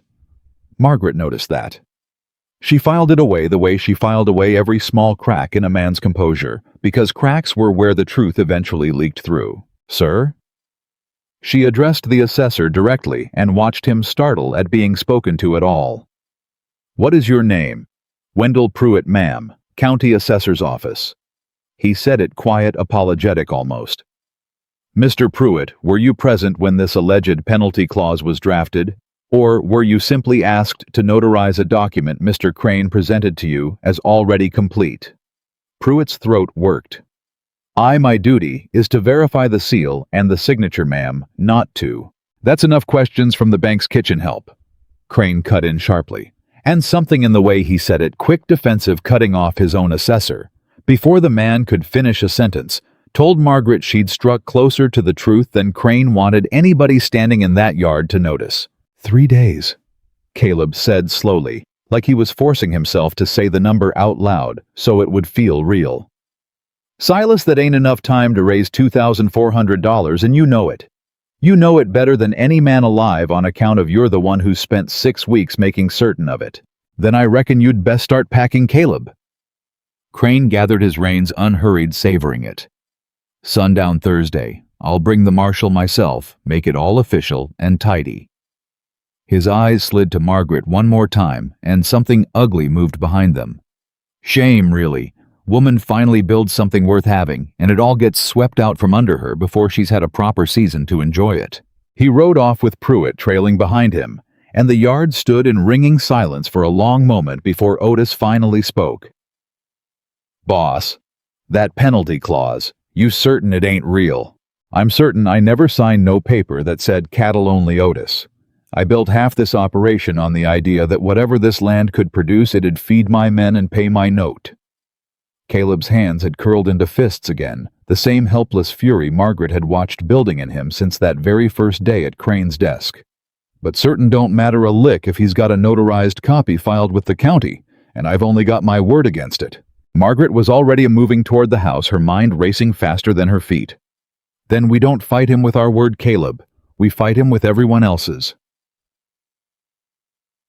They gathered around the kitchen table that night, Caleb, Margaret, Otis, and Tobias, who'd taken to appearing at every important conversation lately, without needing to be asked, the ledger and the loan papers spread out between them like a battlefield map. 3 days, Margaret said, laying it out plain, because plain was the only way through panic. We need 3 things inside 3 days. We need Sheriff Reddick to move on the forgery charges before Thursday, instead of waiting on a circuit judge who won't arrive for weeks. We need Wilkerson and Hendricks to bring their own papers forward publicly together, so this stops looking like one desperate rancher's complaint and starts looking like a pattern the whole county can see. And we need money, Caleb, real money enough to pay this debt outright if the law can't move fast enough to stop the foreclosure in time. Ashford's contract, Caleb said slowly. The Fort Supply deal. $72 a month ain't going to save us by Thursday, but an advance on it might. Margaret was already pulling Ashford's card from where she'd tucked it into her apron pocket days ago, turning it over in her fingers like it was the last coin in the world. If the Army trusts this operation enough to sign a quarterly contract, perhaps Mr. Ashford trusts it enough to advance a portion against the first delivery. It's a risk for him, but it might be the only chance we have. That's a 2-day ride to Miles City and back, Margaret. We don't have 2 days to spare chasing a man who might say no. Then we send 2 riders instead of 1 and split the work. Margaret's mind was already 3 steps ahead, the way it always got when a real problem needed solving instead of just surviving. Otis rides for the sheriff and the other ranchers. Tobias rides for Ashford and Miles City. You and I stay here and go through every scrap of paper in this house, because if Crane's fool enough to fabricate a penalty clause and file it with the county the very morning after he learns his hired arsonist confessed in the street, he's a desperate man now, too. Caleb and desperate men make mistakes. We need to find his. Otis was already reaching for his hat. I'll leave within the hour. Reddick's a slow-moving man most days, but even he'll move quick once he hears the word foreclosure attached to a family he already suspects Crane's been cheating. I'll ride with him partway, then break off for Miles City, Tobias said, and there was nothing left in his voice of the sullen boy who'd called Margaret a barn 6 weeks back. Ma'am, if Ashford asks why I'm the one riding instead of you or the boss, tell him the truth, Tobias. Tell him the woman who built that smokehouse is about to lose it to a corrupt banker, unless the United States Army decides 400 pounds of good cured meat is worth an advance payment. Margaret's voice had gone hard and certain. Men respect plain truth more than they respect pretty asking, in my experience. The two men rode out within the hour, hooves fading into the dark, and Margaret and Caleb sat alone at the kitchen table, with 3 days a stack of papers, and a fear neither one of them said out loud. They worked through the night by lamplight, and it was well past 2 in the morning, Margaret's eyes burning with exhaustion when she found it. Caleb? Her voice cracked with something between horror and triumph. Look at this! It was a letter old nearly a year gone by, the date on it tucked into the back of a drawer Caleb hadn't opened since before Ellen died, correspondence between Silas Crane and a land speculator out of Helena that Caleb had clean forgotten he'd ever received, forwarded to him by mistake, evidently before Crane realized the error and never asked for it back. Read it, Caleb said, leaning close, and Margaret read it aloud, her voice shaking with the weight of what the words meant. Mr. Crane confirming our arrangement regarding the Whitaker and Wilkerson parcels along the Creek Valley. Once the railroad route is publicly confirmed, we anticipate the combined acreage will fetch upward of $6,000 from the Northern Pacific's land agent. Your fee for securing the properties below market value as discussed will be paid upon transfer of clear title. Please advise on timeline as our investors grow impatient for the surveyor's formal report to be filed. The letter was signed by a name Margaret didn't recognize, but the seal at the bottom, a stamped emblem she'd seen once before on papers Crane had waved around the yard the very first day he'd ridden out to threaten them, was unmistakable. That's proof, Caleb breathed. That's proof he's been working with speculators this whole time, planning to buy up half the valley cheap before the railroad news goes public. Same scheme he tried selling me as a favor. Margaret, this is everything. It's evidence of intent, Caleb, not proof of the forged loan itself. But laid alongside Dobbs' confession, alongside Wilkerson and Hendrick's papers, alongside whatever irregularity Pruitt's too frightened to admit to. Margaret pressed her palm flat against the letter, like she could hold the truth still by force of will alone. It's enough. It has to be enough. Caleb reached over and covered her hand with his own, and for a moment, neither of them said anything at all, just sat together in the lamplight, exhausted and afraid, and underneath all of it, something that felt dangerously close to hope.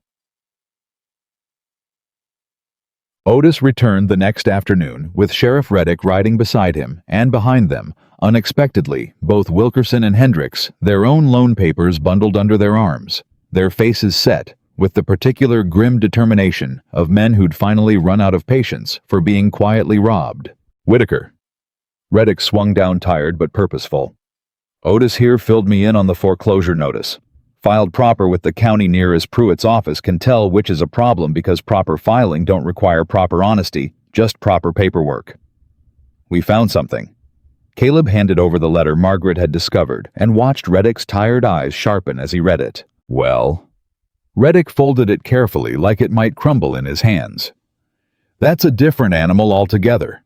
That's a banker conspiring with outside speculators to defraud landowners ahead of a railroad announcement. That's not just civil dispute over a loan date anymore, Whitaker. That's fraud, and fraud's a matter I can move on without waiting for a circuit judge. Can you stop the foreclosure before Thursday? I can arrest Silas Crane on suspicion of fraud and forgery, and I can do it today, which means the bank's foreclosure filing goes straight into question the moment its own president's sitting in my jail cell. Reddick's mustache twitched with something that might have been grim satisfaction. Won't say it solves everything clean and tidy. Territorial banking's a tangled business, and there'll be examiners from the regional office who'll need to sort out which loans stand and which get thrown out entire. But it stops Thursday's sundown deadline dead, and that's the fire we need putting out first. Margaret felt something in her chest loosen for the first time in 2 days. Thank you, Sheriff. Don't thank me yet, ma'am. Thank Dobbs' loose tongue and your own sharp eyes for catching that forged 7 in the first place. I'm just the fellow with the badge who finally gets to do something useful with what you two already dug up. Reddick turned to Wilkerson and Hendricks. You two willing to swear to what's in these papers in front of a territorial examiner same as Whitaker? Damn right we are, Wilkerson said, and Hendricks nodded hard beside him. Then let's ride into town and put an end to this. The arrest of Silas Crane happened in broad daylight in front of his own bank, with half the town gathered to watch, and Margaret stood beside Caleb, near the edge of the crowd, her heart hammering, as Reddick walked up the bank's front steps, with the fraud letter in one hand and a pair of iron cuffs in the other. Crane came out before Reddick even reached the door, alerted by some clerk's panicked warning, and his face, when he saw the crowd, the sheriff. The letter. Margaret watched every ounce of his oily confidence drain away in a single terrible moment. Sheriff, this is absurd. I've done nothing. Silas Crane, you're under arrest on suspicion of loan fraud, document forgery, and conspiracy to defraud landowners in this county. Reddick's voice carried clean across the street, loud enough for every gathered soul to hear plain. You'll have your chance to answer for it in front of a territorial examiner, same as everybody else who stands accused in this country. This is that fat woman's doing. Crane's composure cracked entirely, now ugly fury spilling out where the smooth banker's mask had been. She's been poisoning this whole territory against me since the day she stepped off that stagecoach, sticking her nose into business that ain't hers. Mister? Wendell Pruitt's voice, small but suddenly steady, cut through the crowd, and every head turned in surprise because nobody had expected the timid assessor to speak at all. That penalty clause you had me notarize. You told me it was already agreed to by Mr. Whitaker. You told me it was just a formality. His hands were shaking, but his chin had come up, and Margaret watched a man find his courage in real time, the way she herself had found hers standing in this very street weeks before. I never saw Mr. Whitaker's signature on that clause because there wasn't one on the copy you gave me to file. I notarized a document I never should have because I trusted you, and I was afraid of losing my position if I questioned you. He looked directly at Reddick. I'll swear to that, Sheriff, in front of any examiner you bring. The crowd made a sound Margaret would remember for the rest of her life, a low, collective murmur of shock and vindication, the sound of an entire town, realizing all at once how thoroughly they'd been deceived. Crane's face had gone white, then red, and he lunged not toward Reddick, but toward Margaret. One hand raised like he might actually strike her in front of the whole gathered town, and Caleb moved faster than Margaret had ever seen a man move, stepping between them, with his whole body catching Crane's wrist mid-swing and twisting it down hard enough that the banker yelped and dropped to one knee in the street dust. You don't ever raise a hand to my wife, Caleb said, low and lethal, in a voice Margaret had never once heard from him. Not while I'm breathing, Silas, not ever. Reddick had the cuffs on Crane before the man fully recovered his footing, and the crowd watched in stunned, satisfied silence as the sheriff marched Silas Crane, banker and swindler, and would-be arsonist's employer, down the street toward the jail, past every single person he'd tried to cheat. Margaret stood shaking in the aftermath, and Caleb turned to her immediately, his hands gentle now where they'd just been iron. Are you hurt? Margaret, did he touch you? I'm all right. Her voice wobbled, despite her best effort to steady it. I'm all right, Caleb. You got there in time. He pulled her against him right there in the street in front of God, and the whole gathered town, and Margaret felt something break loose inside her chest, Not fear this time, but relief, so total it left her legs weak. "I ain't ever seen a whole town turn on a man that fast," Otis said, Lowe standing nearby with his hat pressed to his chest like he was witnessing something close to sacred. "Man built his whole empire on folks being too scared or too proud to compare notes with each other," Wilkerson said. "Once your wife showed us it was safer to stand together than stay quiet alone, the whole rotten thing came apart quick." Tobias returned from Miles City late that same night, exhausted, his horse lathered white with hard riding, and he found Margaret and Caleb still awake at the kitchen table, still turning over everything that had happened. Still not quite believing Crane was sitting in a jail cell, instead of holding a foreclosure notice over their heads. "Ma'am, boss?"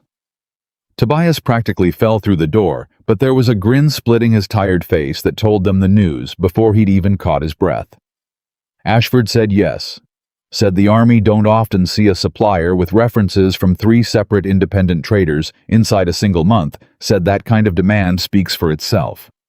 He's advancing $400 against the first quarter's contract, effective immediate papers to follow by rider within the week.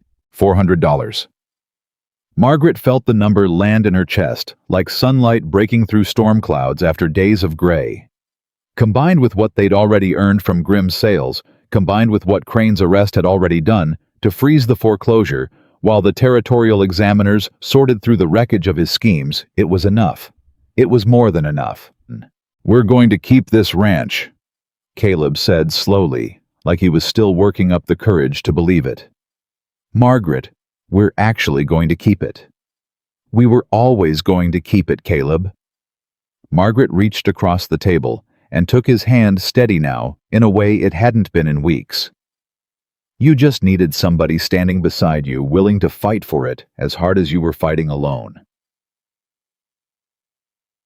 The territorial bank examiner arrived 6 days later, a precise, humorless man named Coswell, who spent 3 full days going through every ledger, every loan document, every filed complaint from every rancher in the county who'd come forward once word of Crane's arrest had spread wide enough to reach even the most reluctant, prideful men willing to admit they'd been cheated. What Coswell found when he finally sat Caleb and Margaret down in the bank's own office.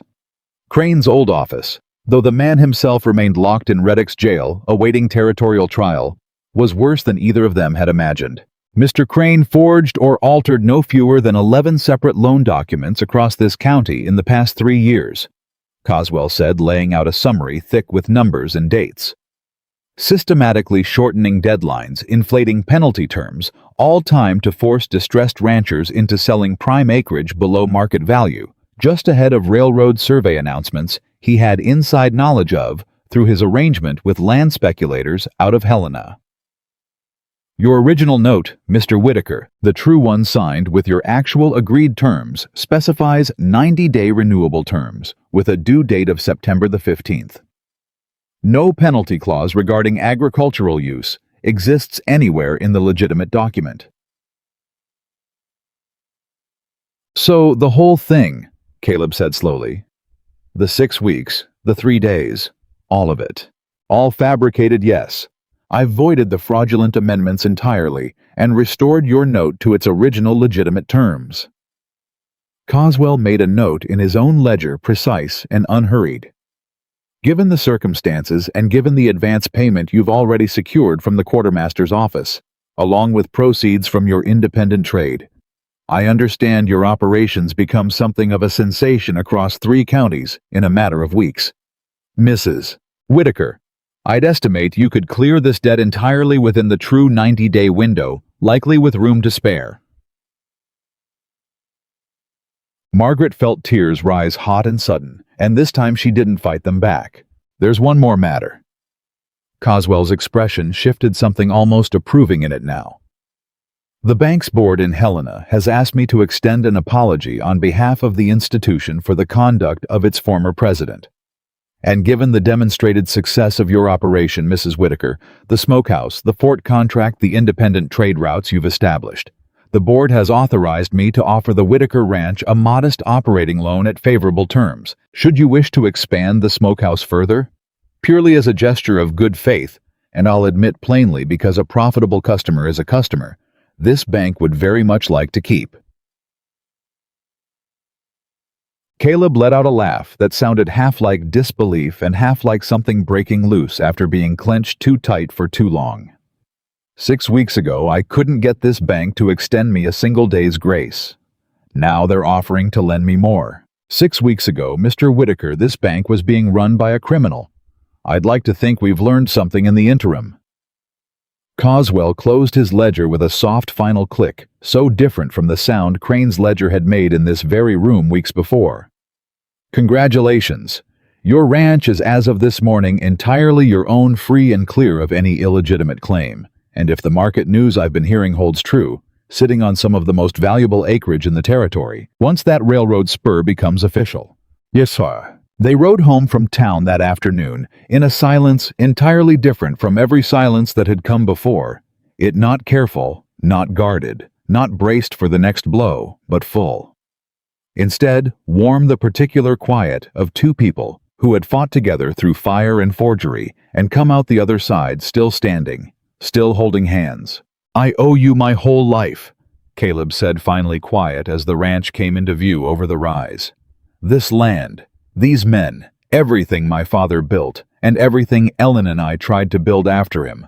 I'd have lost every bit of it if you hadn't stepped off that stagecoach and looked at a ruined smokehouse and seen something worth saving. You didn't lose anything, Caleb. You just needed somebody standing beside you willing to see what you couldn't see through all that grief and worry.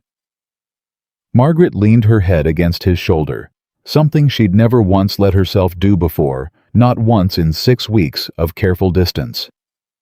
I told you that very first night. Taste don't lie, and neither does a person's true worth once somebody finally bothers to look close enough to find it. Caleb pulled the wagon to a stop right there on the rise overlooking the whole ranch. The barns, the bunkhouse, the smokehouse. Standing solid and repaired against the afternoon sky, smoke curling thin and steady from its chimney, and he turned to face her, fully taking both her hands in his.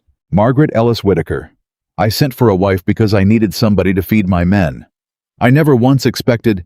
His voice caught rough with something he'd clearly been holding back for longer than he'd admitted even to himself. I never expected to fall in love with the woman who did it. Margaret's breath caught entirely. Caleb, I know I said it wasn't a romance. I know I told you that first ride out here not to expect nothing from me but a practical arrangement. His thumb moved gentle across her knuckles, work roughened and strong from 6 weeks of labor she'd never once complained about. But I've watched you stand in that yard and face down a man twice your size in cruelty, if not in body. I've watched you build something out of nothing with your own 2 hands and defend it with your own life when it caught fire and fight for this ranch harder than I fought for it myself some days. I ain't a man who falls easy, Margaret, but I've fallen, and I've fallen hard, and I'd be lying to both of us if I kept pretending otherwise. Margaret felt tears spill over freely now, and she didn't try to stop them, because for the first time in her entire life, a man was looking at her. Really looking. Seeing every part of her, the size of her body, and the size of her heart, and the size of everything she'd built with her own 2 hands, and finding all of it worth loving, instead of worth overlooking. I have spent my whole life being told what I wasn't, she whispered. Wasn't pretty enough. Wasn't small enough. Wasn't worth a man's true affection, only his practical need. She squeezed his hands tight. Caleb Whitaker, I did not come west looking for love. I came west looking for purpose, for a place my hands and my father's knowledge might finally matter to somebody. But I find myself standing here on this ridge, looking at everything we built together these 6 weeks, and I love you too. I have for longer than I dared admit even to myself. Caleb kissed her then, right there on the wagon seat, with the whole ranch spread golden below them in the afternoon light. And it was nothing like the careful, distant courtesy of their first weeks together. It was certain and warm and entirely real. 6 weeks of fire and forgery and fierce, hard-won trust distilled into a single moment. Neither one of them would ever forget. When they finally rode down into the yard, the ranch hands gathered to greet them, and Otis took one look at Caleb's face, then Margaret's, then let out a whoop loud enough to send the horses skittering. "Well, it's about damn time!"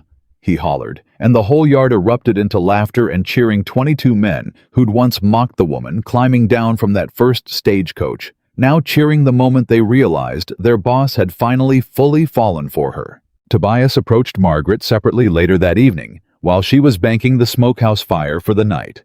His hat in his hands the way it always was when he had something honest to say. "Ma'am, I know I said something ugly to you that first day.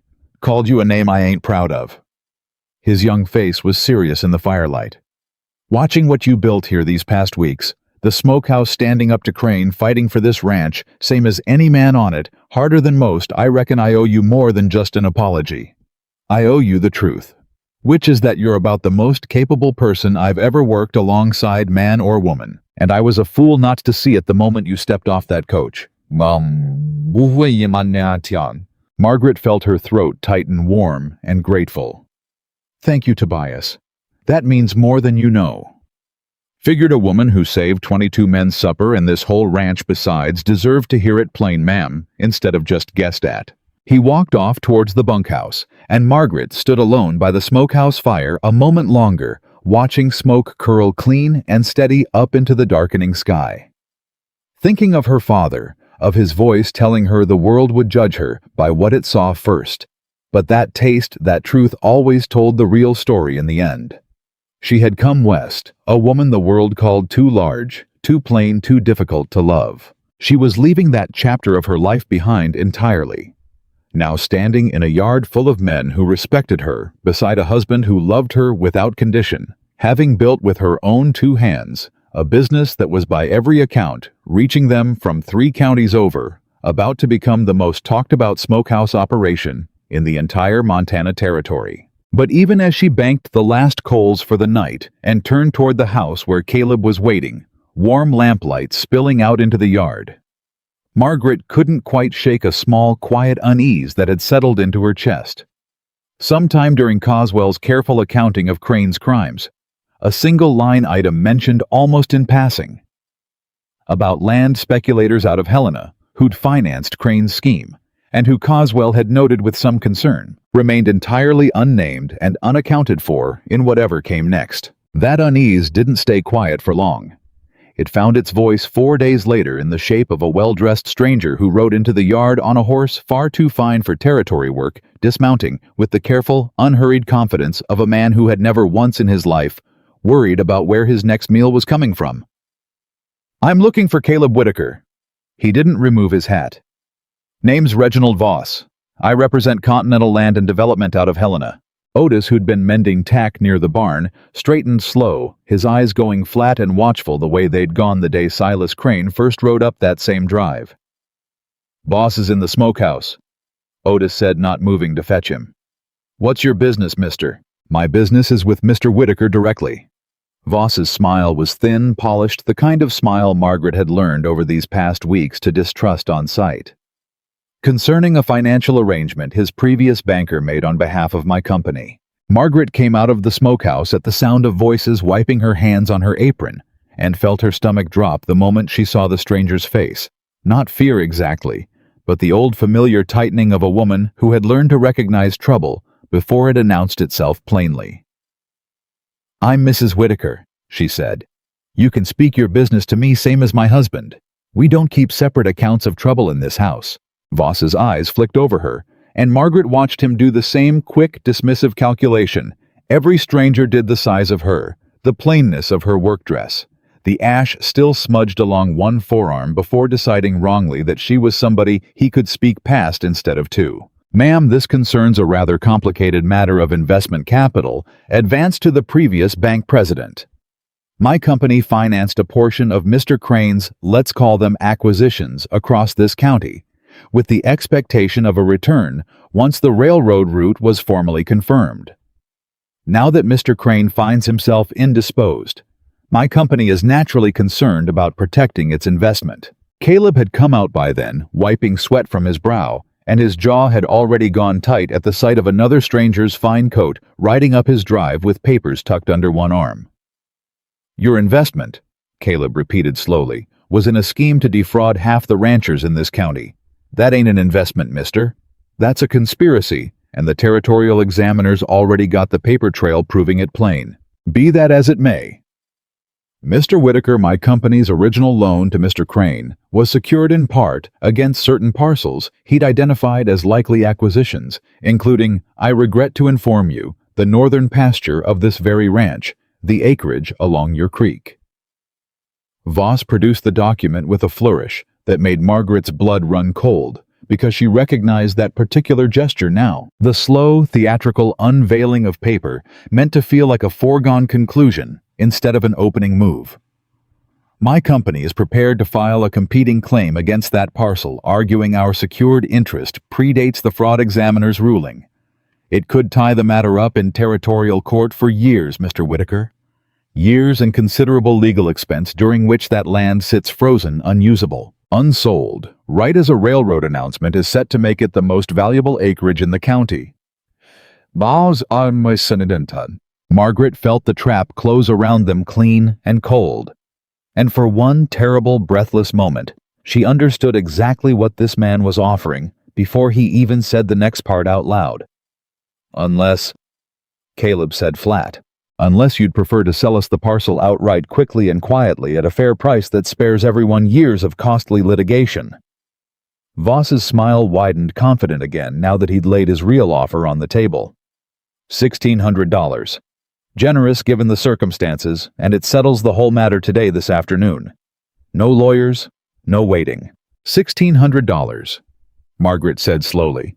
For land that same railroad news you keep referencing is set to make worth $6,000 or more once the spur's confirmed. Same math Silas Crane tried selling my husband 6 weeks ago. Mr. Voss just wearing a finer coat this time, and a company name instead of a man's. Voss's smile faltered just slightly the way Crane's had faltered that very first day in this same yard. Ma'am, I don't believe this concerns you. Everything on this ranch concerns me, sir. I believe I made that plain to the last man who rode up this drive thinking a woman's opinion was decoration rather than sense. Margaret stepped forward, and she did not flinch, and she did not shrink, because 6 weeks of fighting fire and forgery, and a banker's cold cruelty had burned every last drop of that old instinct clean out of her. I'd wager, Mr. Voss, that your company's secured interest in this land is built on the very same forged documents the territorial examiner has already ruled fraudulent. Which means your claim ain't worth the paper it's written on, and you know it, and you're hoping desperation and exhaustion will make us sign away good land before we think to ask a lawyer whether your threat holds any water at all. The silence that followed was heavy-charged, and Margaret watched something calculating shift behind Voss's carefully neutral face, the recalculation of a man realizing his mark wasn't nearly as desperate or as easily frightened as he'd been led to expect. I'll leave you the paperwork to consider, Voss said, finally stiff now, some of his polish gone brittle. My company will expect an answer within the week. You'll get your answer sooner than that, Caleb said, soon as our lawyers finished reading it. Voss rode off without another word, and the moment he cleared the rise, Margaret turned to Caleb with her heart still hammering. He's bluffing, she said. He has to be. If his company's claim were solid, he wouldn't have ridden out here offering a quiet sale before we'd even seen the paperwork. A man certain of his ground doesn't rush to settle before the fight even starts. Maybe. Caleb looked down at the papers Voss had left behind his jaw tight. Or maybe he knows something we don't, and he's hoping we sign before we find out what it is. They rode into Miles City the next morning to see the lawyer Sheriff Reddick had recommended weeks earlier during that first frantic scramble to save the ranch, a sharp, unassuming young attorney named Franklin Hobbs, who'd taken more interest in the Crane scandal than his modest fee could account for. Driven, he'd admitted once by watching his own father lose a homestead to a crooked land deal back in Kansas years before. Hobbs read through Voss's papers twice slow and thorough, and by the end of the second, a small satisfied smile had settled onto his face. This claim's built on sand, Mr. Whitaker. He set the papers down. Continental Land and Development's secured interest references the exact same forged loan documents the territorial examiner already voided in his ruling last week. If the underlying loan's fraudulent and it is formally on the record now, then any interest secured against it is fraudulent too. Voss's company has no legitimate claim to your creek parcel whatsoever. Then why ride out and threaten years of litigation? Margaret asked. Because litigation's expensive and slow, regardless of who's in the right. Mrs. Whitaker and men like Voss make their living betting that exhausted, frightened ranchers will pay to make a threat disappear, rather than spend money proving it was empty all along. Hobbs leaned back in his chair. But you've got something most of Crane's other victims didn't have when they got squeezed the same way. What's that? A documented pattern of fraud, a signed confession from Crane's own hired arsonist, a formal examiner's ruling already on the county record, and 11 other victims willing to testify alongside you. Hobbs was already reaching for a fresh sheet of paper. I'll draft a response to Continental Land and Development today, citing the examiner's ruling directly, and I'll copy the Territorial Attorney General's office besides, because if this company's been financing Crane's scheme across the county, Voss, riding out here today, just handed us evidence they knew exactly what they were investing in. Margaret felt something unclench in her chest for the first time since Voss had ridden up that drive. You mean he made a mistake, she said, coming here at all. I mean, Mrs. Whitaker, that greedy men in a hurry tend to overplay their hand, and Mr. Voss just overplayed his rather spectacularly. Hobbs's smile had turned into something almost gleeful now. Give me a week. I don't think you'll hear from Continental Land and Development again, and if you do, I expect it'll be an apology instead of a threat. The week that followed was the longest of Margaret's life, stretched thin between hope and the old familiar fear that something else was always waiting just past the horizon to take away what she'd finally built. But it passed the way most feared weeks.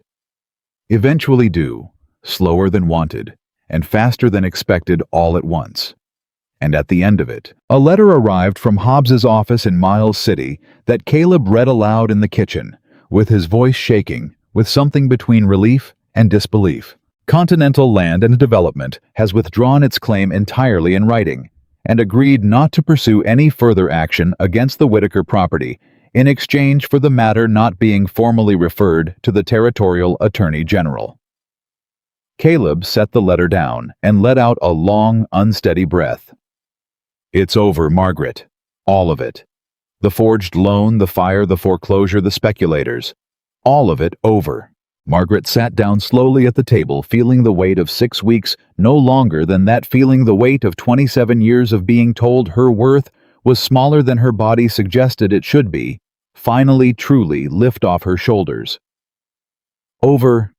She repeated, testing the word the way she'd tested her father's recipes as a girl, uncertain at first whether something this good could really be trusted to hold. Over, Caleb confirmed, and reached across the table for her hand, the way he'd taken to doing so naturally, now that Margaret sometimes forgot there had ever been a time he hadn't. You saved this ranch, Margaret. Not the sheriff, not the examiner, not the lawyer. You. Every step of it started with you catching a forged 7 in a column of numbers most men wouldn't have thought twice to check. We saved it, Margaret corrected, gentle but firm, because she had learned by now that this was a lesson worth teaching more than once. You gave me the trust to try when every instinct in you wanted to protect what little you had left by playing it safe. That took its own kind of courage. Caleb, same as mine, took a different kind. Word of the whole affair, the forgery, the fire, the arrest, the failed final gambit by the Helena speculators spread through the territory faster and further than even Aloysius Grimm's trading routes had carried word of Margaret's cured meat, and within a month, the Whitaker name had become something spoken with a particular kind of respect in every settlement between Miles City and the Dakota line. Silas Crane's trial, when it finally came before the circuit judge in late autumn, was swift and thorough, the weight of 11 separate victims' testimony. Dobbs's confession and Coswell's meticulous financial accounting, leaving little room for any verdict but guilty on every charge, forgery, fraud, conspiracy, and the arson charge that carried in the end the heaviest sentence of all. Crane was sentenced to 15 years in the territorial prison, and Margaret, sitting in that courtroom beside Caleb with Wilkerson and Hendricks, and half a dozen other victims lining the benches around them, felt no particular satisfaction.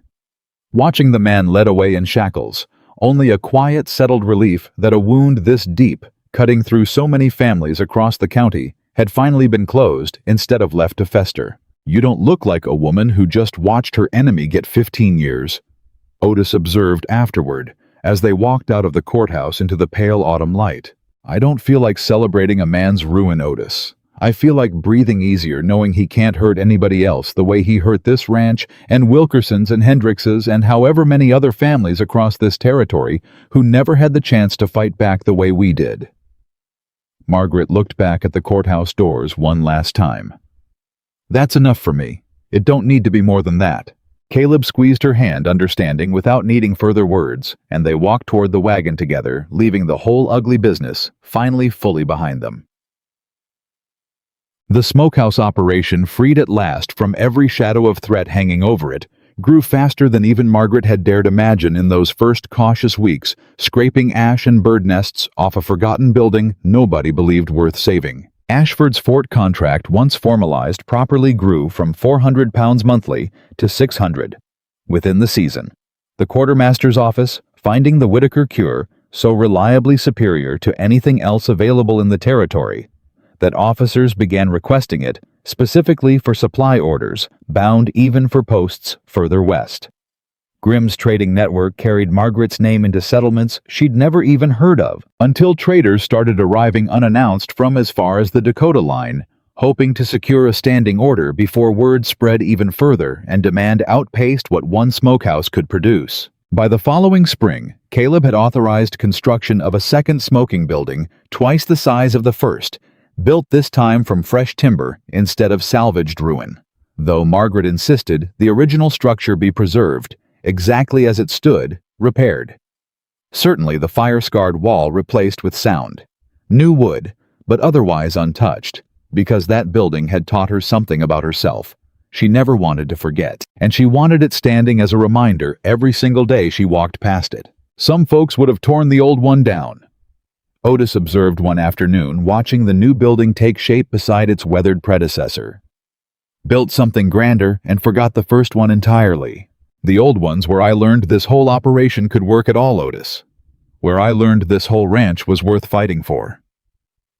Margaret ran her hand along the original smokehouse's repaired wall, the new timber pale against the old weathered gray. A person doesn't forget the ground they first proved themselves on. Not if they've got any sense of gratitude in them. Tobias, who had once called her a barn in front of the whole assembled ranch, became by that second summer something closer to a protege than a hired hand, following Margaret through every stage of the curing process, with the careful, hungry attention of a young man who had discovered, somewhat to his own surprise, a genuine calling for work he'd once dismissed as women's business beneath his notice. "You've got a good hand for the salt ratio," Margaret told him one afternoon, watching him work a shoulder of pork with the same careful attention she'd once watched her own father bring to the craft. "Better than most men I've trained back in Ohio, if I'm honest." Tobias flushed awkward with the praise the way he always was. "Learned from the best, ma'am. Figured after everything, least I could do was learn it proper instead of just watching from the doorway." "You've come a long way, Tobias, from that first day." "Reckon I have." He didn't look up from his work, but something in his voice had gone quiet and honest, in a way that told Margaret he'd thought about this more than once. "I was young and scared and hungry. That first day you arrived, ma'am, and scared, hungry men say ugly things, sometimes looking for somebody smaller than their own fear to aim it at. You could have held that against me forever. Most folks would have. Most folks spend their whole lives being defined by the worst thing ever said about them, Tobias. I decided a long time ago I wasn't going to let that happen to me, which meant I couldn't very well turn around and do the same thing to somebody else." Margaret set down her knife, meeting his eyes directly. "You changed. That's what matters. A person's worth ain't fixed forever by their first mistake, same as it ain't fixed forever by what other folks assume about their body or their face, before they've bothered to learn a single true thing about their character." Tobias nodded slowly. something settling in his young face that looked a great deal like the kind of respect that doesn't come easy and doesn't fade quickly once it's earned. Tim. It was late that same summer, nearly a full year after Margaret had first stepped off a stagecoach into a yard full of mocking laughter, that she found herself standing in the kitchen. Her kitchen now in every sense that mattered, though she still thought of it sometimes as Ellen's table, out of a quiet respect for the woman who'd come before her, feeling a particular kind of nausea that had nothing to do with smoke or spoiled meat. She said nothing to Caleb for nearly 2 weeks, wanting to be certain before she let herself hope, before she let herself risk the particular devastation of hoping for something and having it slip away. When she finally told him on a quiet evening with the smokehouses both glowing faint against the darkening sky outside their window, Caleb went very still, the way he'd gone still that very first day, hearing about a forged loan document. Except this stillness carried none of that old fear in it at all. "You're certain, as certain as I can be without a doctor's word. But I've missed my courses twice now, and there's a particular tiredness settling into me most mornings that I recognize from my own mother's accounts of carrying me and my sisters." Margaret's voice trembled half hope and half old worn fear that even this good thing might somehow slip away before she was allowed to fully believe in it. "Caleb, I'm 34 years old. Older than most women are when they carry their first child. I know there's risk in it." Caleb crossed the room and knelt in front of her chair, taking both her hands in his. The way he had that first day, he'd told her he loved her on the ridge overlooking the ranch, and his eyes were bright with something Margaret had never once seen in them before, not even in their wedding, not even the day the foreclosure notice finally formally disappeared from their lives entirely. "I don't care about the risk of it being hard, Margaret. I care about the two of us facing whatever comes, same as we've faced everything else this past year." He pressed his forehead against her hands, his voice rough. "A child. Our child. Lord, Margaret, I never let myself hope for this. Not after Ellen and I tried so many years, and it never—" He stopped, swallowed hard. "I never thought I'd get this. Any of it. You this ranch saved instead of lost, and now this too." "Neither did I," Margaret admitted, her own voice breaking now. "I came west believing I'd earn my keep through hard work and nothing more, Caleb. I never once let myself imagine I'd find a husband who loved me, a home that finally felt like mine, and now a child besides. It feels almost too much good fortune for one woman to hold all at once." "Then we'll hold it together," Caleb said simply, and kissed her. And Margaret let herself believe fully, and without reservation, for perhaps the first time in her entire life, that good things were allowed to last.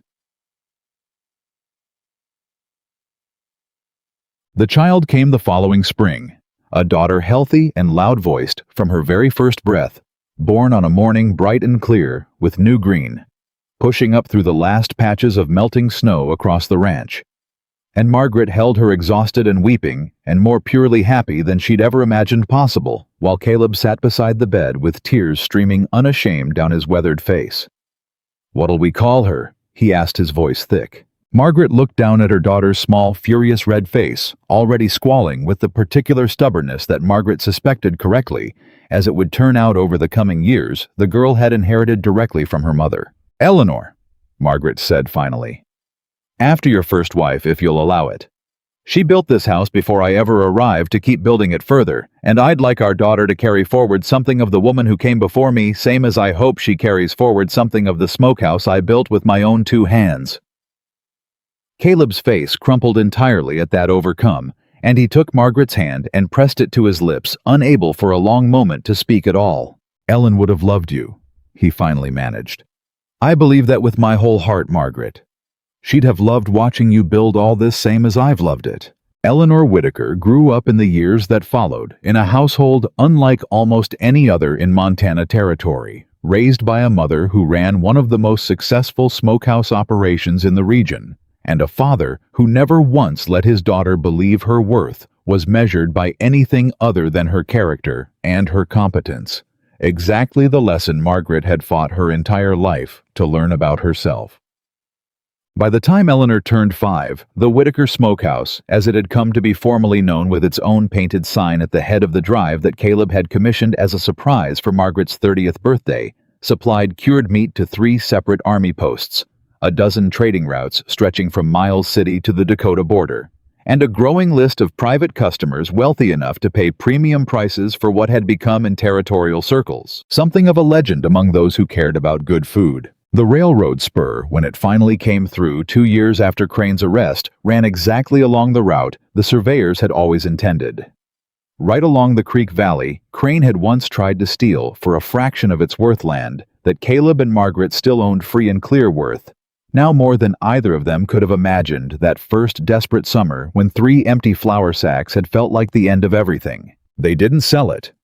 Caleb built a small depot instead, right at the edge of the property, and the Whitaker Smokehouse became one of the first regular shipping points along the new line, sending cured meat out by rail car instead of wagon-reaching markets. Neither of them had ever dreamed of reaching back when Margaret first knelt in 15 years of dead ash, scraping out a building everyone else had already given up on. Wilkerson and Hendricks, whose own land had likewise sat directly along that valuable new route, prospered too, and the 3 families bound together forever. By the fight they'd waged together against Silas Crane, remained close friends for the rest of their lives. Their children growing up together, the way Margaret and Caleb's own children eventually would, running wild across 3 adjoining ranches that had once nearly fallen one by one into a corrupt banker's hands. Otis Farrow stayed on as foreman for another 11 years until arthritis finally slowed his hands too much for ranch work, and when he finally retired, Caleb and Margaret gave him a small parcel of land near the creek as thanks for his loyalty. Through the hardest season either of them had ever weathered. Land Otis worked lightly for the rest of his days, raising a small herd of his own, and more often than not wandering back over to the Whitaker place most evenings for supper, because he'd told Margaret once with characteristic bluntness that he'd never once in his life eaten better than at her table, and he saw no reason to change that habit, just because he'd earned his own porch to sit on. Tobias, meanwhile, grew into exactly the kind of craftsman Margaret had once glimpsed in him that first summer, eventually opening his own smaller curing operation 2 counties over, built entirely on techniques Margaret had taught him, and he named it without ever asking her permission. First, the Ellis Whitaker Smokehouse, in open acknowledgement of the woman who'd taught him a trade, and in doing so, taught him something about judging people by their character instead of their appearance, that he carried with him the rest of his life. You didn't have to do that. Margaret told him, the day she learned of the name, her voice thick with an emotion she hadn't expected. I know I didn't have to, ma'am. Tobias, a grown man now, with a wife and children of his own, had lost none of the earnest honesty that had first shown itself the night he'd warned her about Ezra Dobbs' drunken talk of fire. But I wanted folks to know where the craft came from. Wanted my own children to grow up knowing the woman who taught their father everything he knows was somebody folks once mocked in a ranch yard before she proved every single one of them wrong. Margaret Ellis Whitaker lived the rest of her long life on that same ranch, watching it grow from a single struggling outfit, fighting to feed 22 hungry men into one of the most respected and prosperous operations in the entire Montana Territory.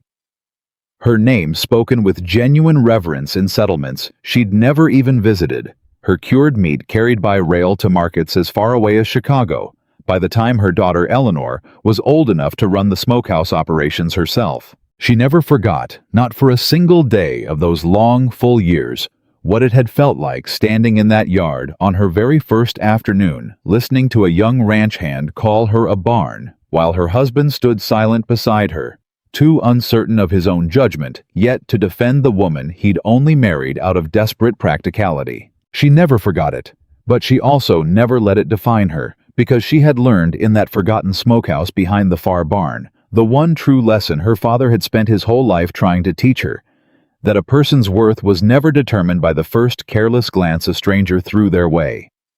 Never measured by the size of their body, or the plainness of their dress, or the low expectations other people brought to a first meeting. It was measured instead by what they built when nobody else believed there was anything worth building at all.